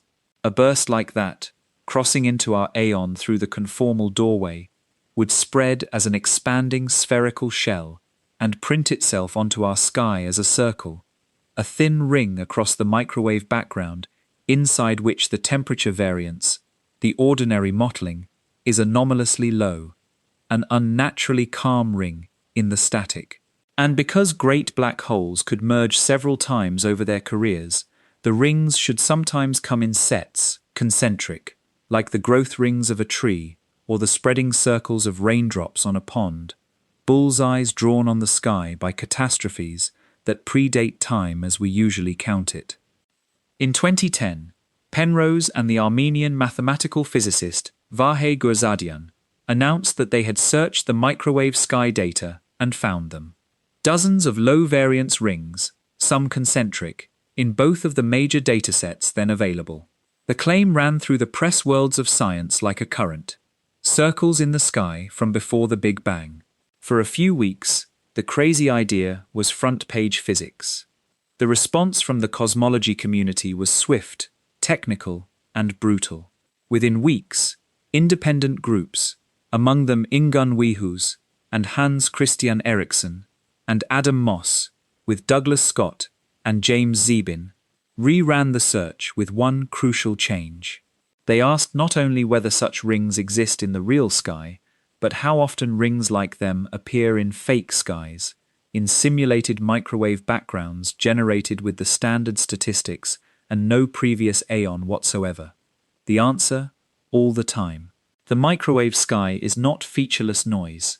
Its mottling is correlated across a range of angular sizes, and in any such sky, a diligent search will turn up plenty of low-variance rings, even concentric families of them, by chance alone. The rings were real, in other words, but rings were not rare. The pattern-hunting mind, armed with a flexible search, had found faces in the clouds. Penrose and Gurzadian disputed the rebuttals. The exchange ran several rounds in the journals, and the field's verdict settled where it remains. Not established. It is worth pausing to notice that this is what health looks like. The theory made a claim about data, and the data community answered with simulations and statistics rather than with authority. On the circles, by the standards this channel holds itself to, the skeptics currently have the better of the argument, and the honest scoreboard says so. But the circles were only the first item on the wanted poster. The second is stranger, and it has proven much harder to kill. Consider not the collisions of the previous aeons' black holes, but their deaths. Each supermassive black hole, over its Google of years, poured its entire mass out as Hawking radiation, particle by particle, an evaporation stretched across a span of time that dwarfs everything else in either aeon. From inside that aeon, the process is the dullest imaginable, a cold whisper thinning over numberless ages. But run it through the conformal doorway, to the geometry of the crossover, which has forgotten scale and therefore forgotten duration.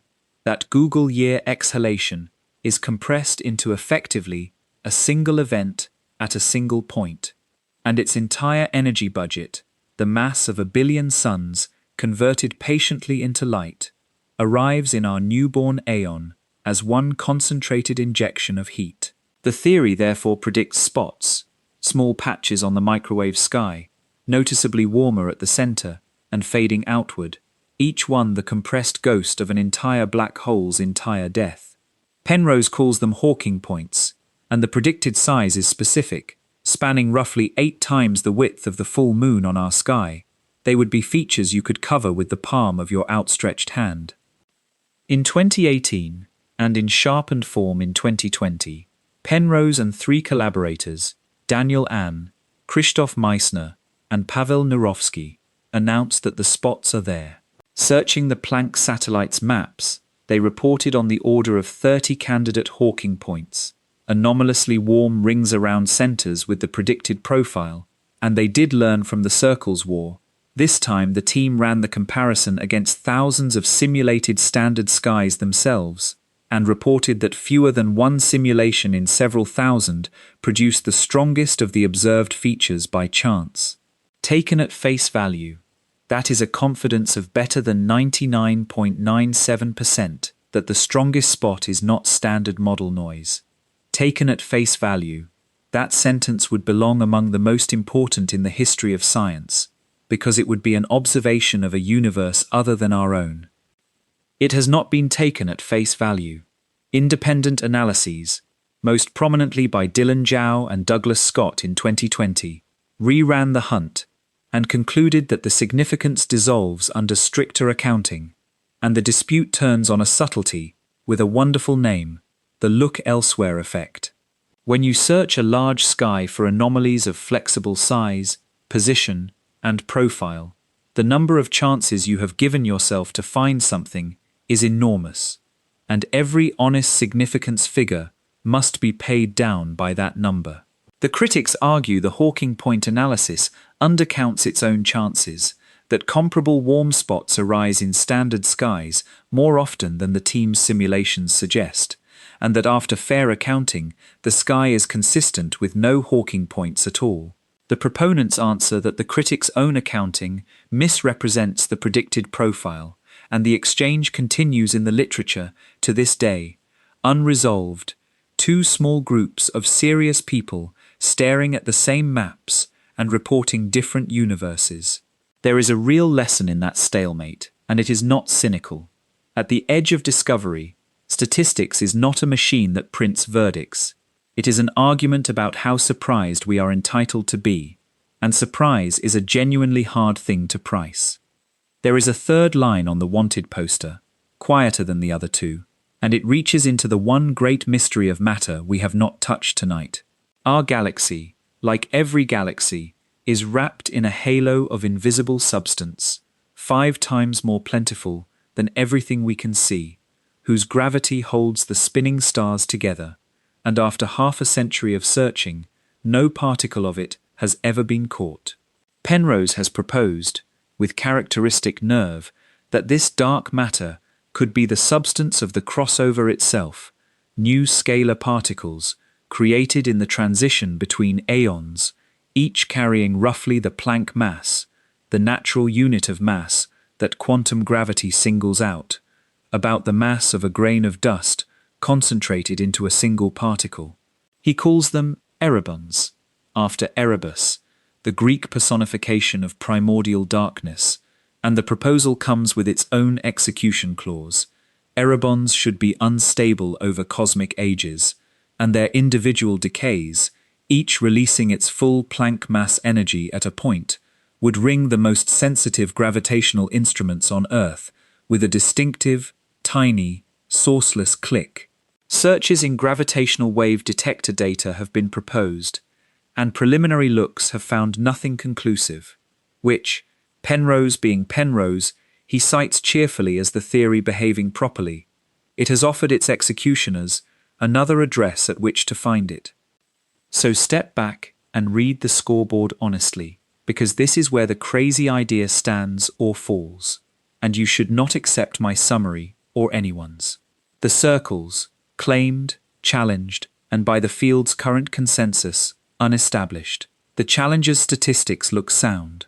The Hawking points, claimed, challenged, and genuinely unresolved, a live dispute between competent groups about how to price surprise, with the burden of proof, as always, on the claimants.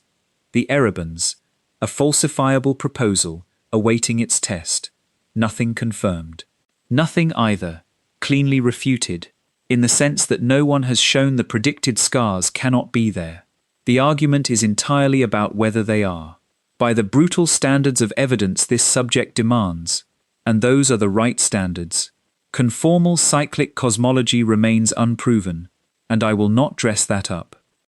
And yet notice something before we move on, something that says less about the theory than about us.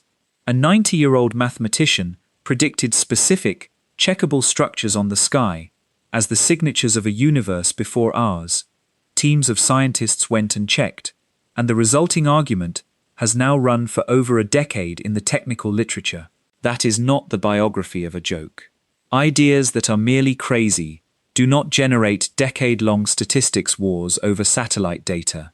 They generate silence, which raises the question that has been waiting under this whole night, like a floorboard we have stepped around. If the idea is serious enough to argue with, why is it treated as untouchable? Why does the field's most decorated living theorist present his life's final theory to half-empty rooms? The answer is not a single objection, it is a whole climate. And to feel its full weight, you have to hear the case against Roger Penrose at its strongest, which is exactly what comes next. Let us now do the thing that Penrose himself would insist on, the thing that separates an honest deep dive from an advertisement. Let us make the case against conformal cyclic cosmology as strongly as its opponents would make it, without softening anything, because the opposition is not a mob of small minds. It includes many of the most careful thinkers alive, and their objections deserve to be felt at full weight. The first objection you have already met, but hear it now, with the prosecutor's emphasis. The theory requires the destruction of information in black holes, and the field's considered judgment, after 50 years of the hardest work in theoretical physics, is that information is not destroyed. The preservation of information, unitarity, is welded into the load-bearing frame of quantum mechanics. Abandon it, and you are not adjusting cosmology. You are rewriting the operating system of physics, with consequences that leak into every laboratory calculation ever done. The modern near consensus was not reached by voting. It was reached through decades of adversarial calculation and by insights suggesting concretely how information can ride out on the radiation. Against that edifice stands Penrose's mild, "I don't see why it shouldn't be destroyed." The prosecution rests. The reset gear of the entire cycle is bought with a currency most of physics believes is counterfeit. The second objection, the electron. The crossover requires that everything with rest mass be gone, or effectively massless by the end of the aeon, and the electron, so far as any measurement or any theory can say, is eternal and stubbornly massive. Penrose's answer, that rest mass itself may fade over unimaginable spans, corresponds to no mechanism in any tested theory. He offers it, candidly, as a conjecture his geometry needs. In court, needs must is not evidence. A theory that requires new physics is permitted. A theory that requires new physics precisely where no one can ever check is, the critics say, buying its miracles wholesale in the one shop where receipts are never issued. The third objection is the scoreboard from the last part, stated coldly. The theory's announced evidence has not survived scrutiny. The circles dissolved into the ordinary statistics of a correlated sky. The Hawking points remain, at best, contested, with independent analysts unable to reproduce the claim's significance. In science, extraordinary claims that repeatedly arrive attached to disputed statistics accumulate a particular smell, fairly or not, and the fair-minded critic will say precisely this. The proponents keep finding their own signatures, and outside groups keep not finding them, and that pattern, historically, does not end with vindication. The fourth objection is inflation itself, presented not as dogma, but at its true strength. Inflation is not merely popular, it is fertile. It predicted the tilt of the primordial fluctuations before the data existed. It ties the largest structures on the sky to the best-tested quantum physics of the small.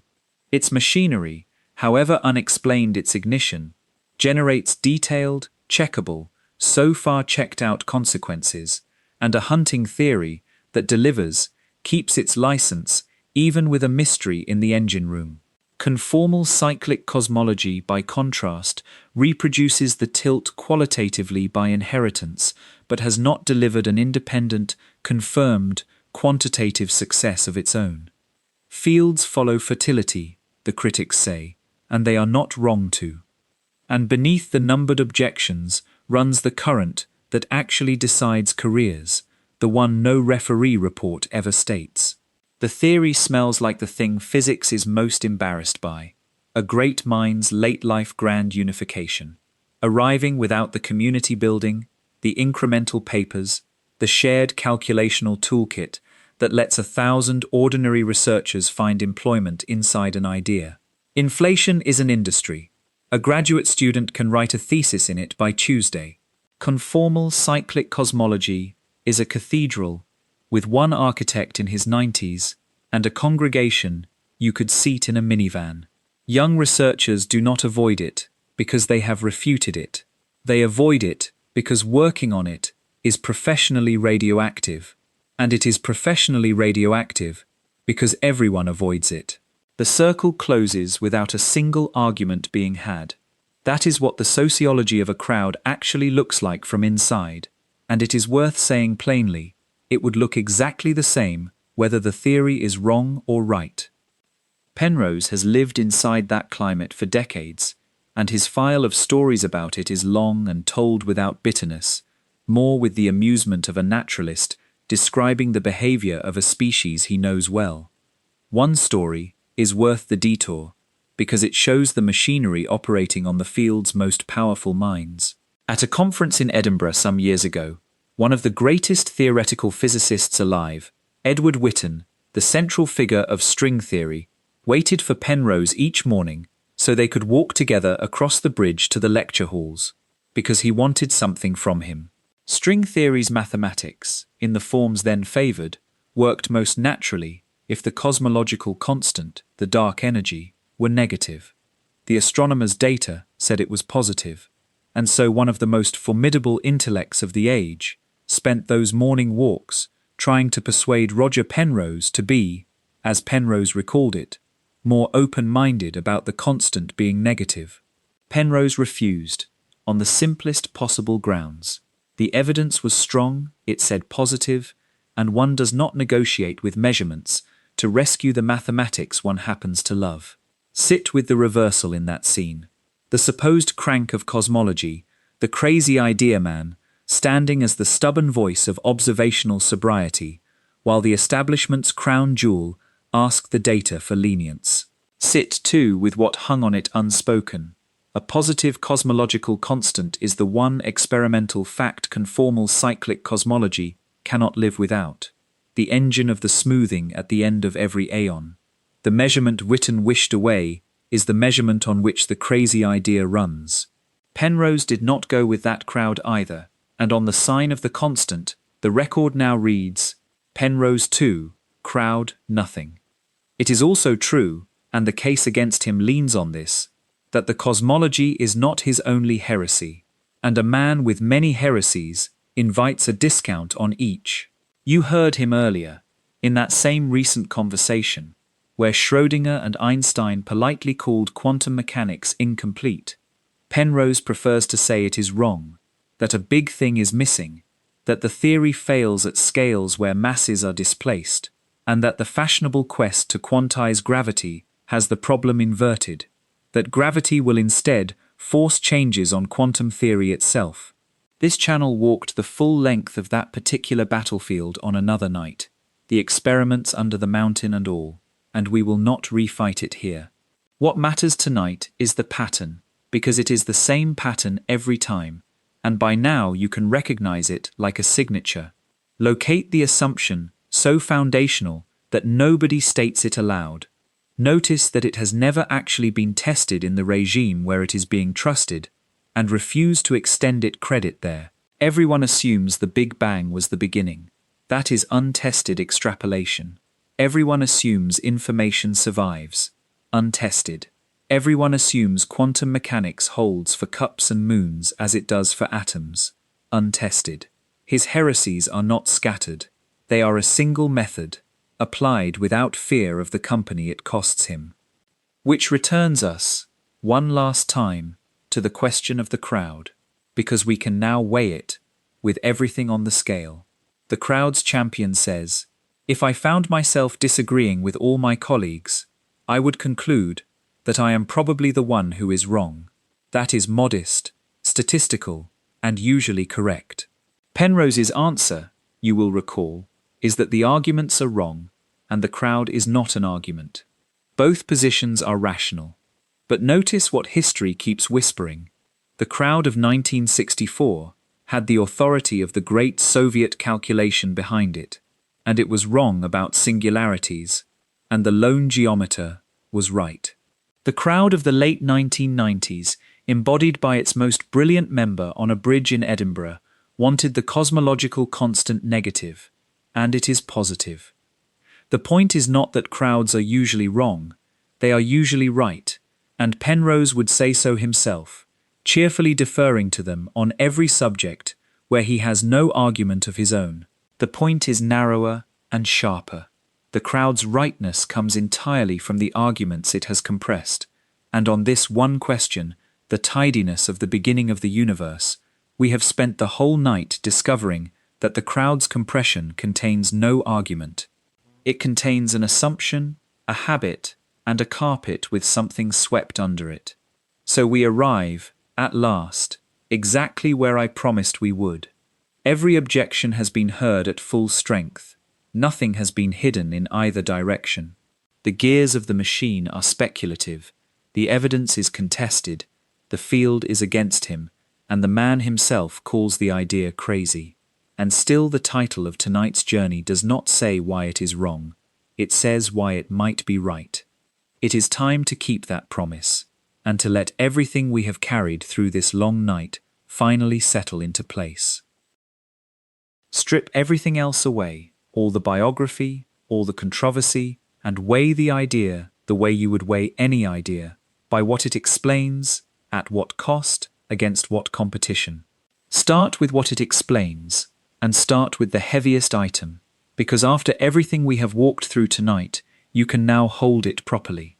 The most extreme fact ever discovered, the tidiness of the beginning of the universe, precise to 1 part in 10, to the power of 10, to the power of 123, a number too large to write down inside the universe it describes, has in all of physics exactly one proposed explanation that derives it rather than assumes it, not the multiverse, which shuffles the mystery into unobservable siblings, not inflation, which, on Penrose's analysis, presupposes the very smoothness it advertises.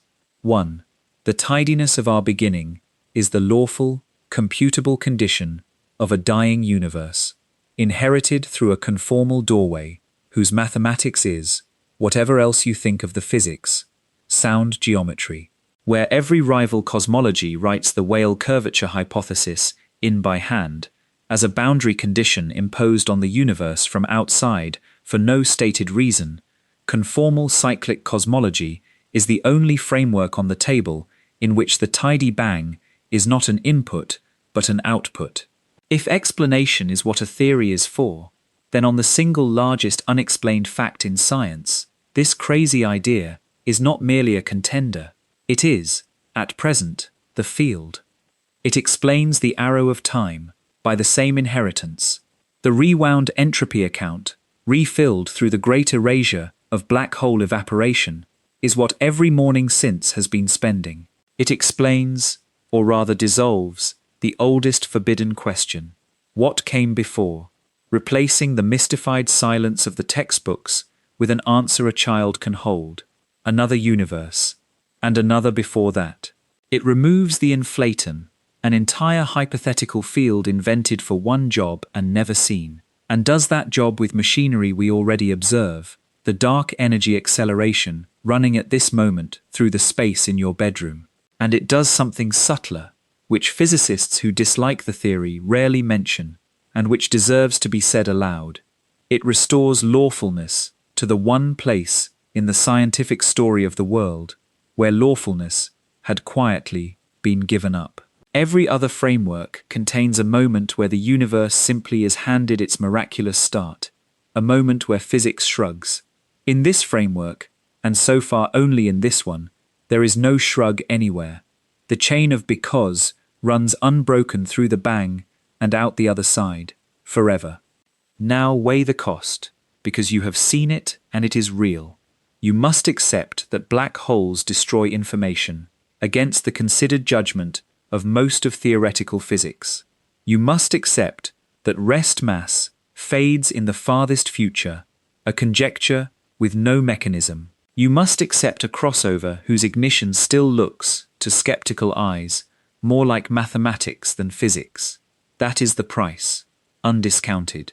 But set it, one final time, against the competition's price sheet, because cosmology's secret, the one this whole night has been teaching, is that nobody shops for free. The standard story charges you one unexplained field, one unexplained tranquil patch, and one unexplained fine-tuning of 1 part in 10 to the 10 to the 123, payable in silence. Penrose charges you 2 speculative mechanisms and an unfashionable stance on black holes, payable in public, itemized, with the inventor pointing at each charge himself and calling it what it is. Neither invoice is cheap, only one of them is honest about being an invoice at all. Might be right in the end, cashes out to exactly this. It is the only theory whose known debts are the kind that future physics could actually pay down, and whose central claim stands or falls on observations, on circles and spots and clicks, rather than on a philosophy of what questions one is permitted to ask. And it is testable in the only way that finally counts. It can lose. Sharpen the statistics and the hawking points, either firm up or dissolve. Catch the Erebon clicks or rule them out. Settle, someday, the fate of information, and the theory either collapses, taking its beautiful doorway with it, or it survives another execution. Compare that, honestly, with a multiverse that no observation can embarrass. If we have learned anything together tonight about how knowledge actually advances, it is that the ideas worth staying up for are the ones that tell you exactly how to kill them. So let me say plainly what I believe the fair verdict is, and then let us put the universe to bed. Conformal cyclic cosmology is probably wrong.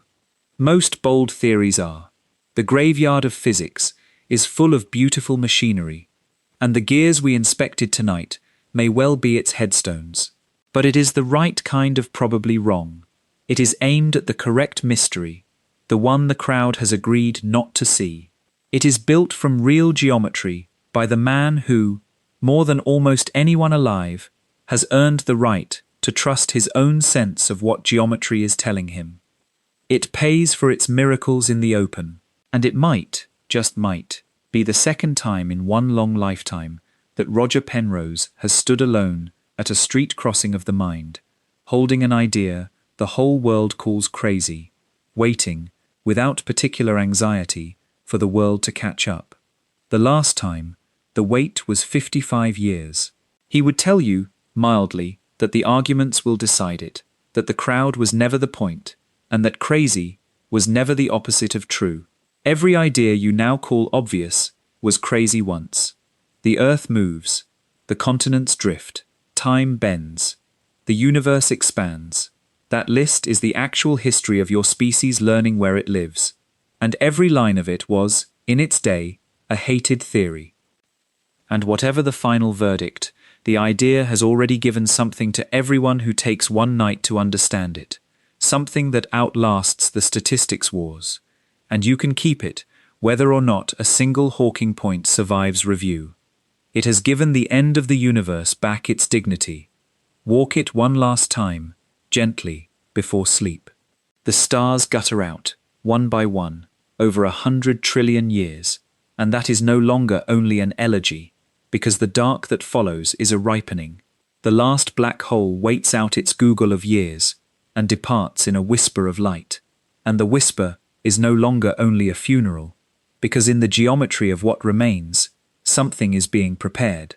The photons glide on through the growing emptiness, carrying no clocks, keeping no appointments, and the universe, with nothing left to measure itself against, lets go of the very idea of size, the way you, drifting now, are letting go of the day. It forgets how big it is. It forgets how old it is. And in that forgetting, if one old geometer is right, the emptiness and the fire become a single thing, and the coldest, dimmest, last moment of our world is also the hottest, brightest, first moment of another. Somewhere, in what we would have called the future, new light is already crossing a newborn sky that once was ours.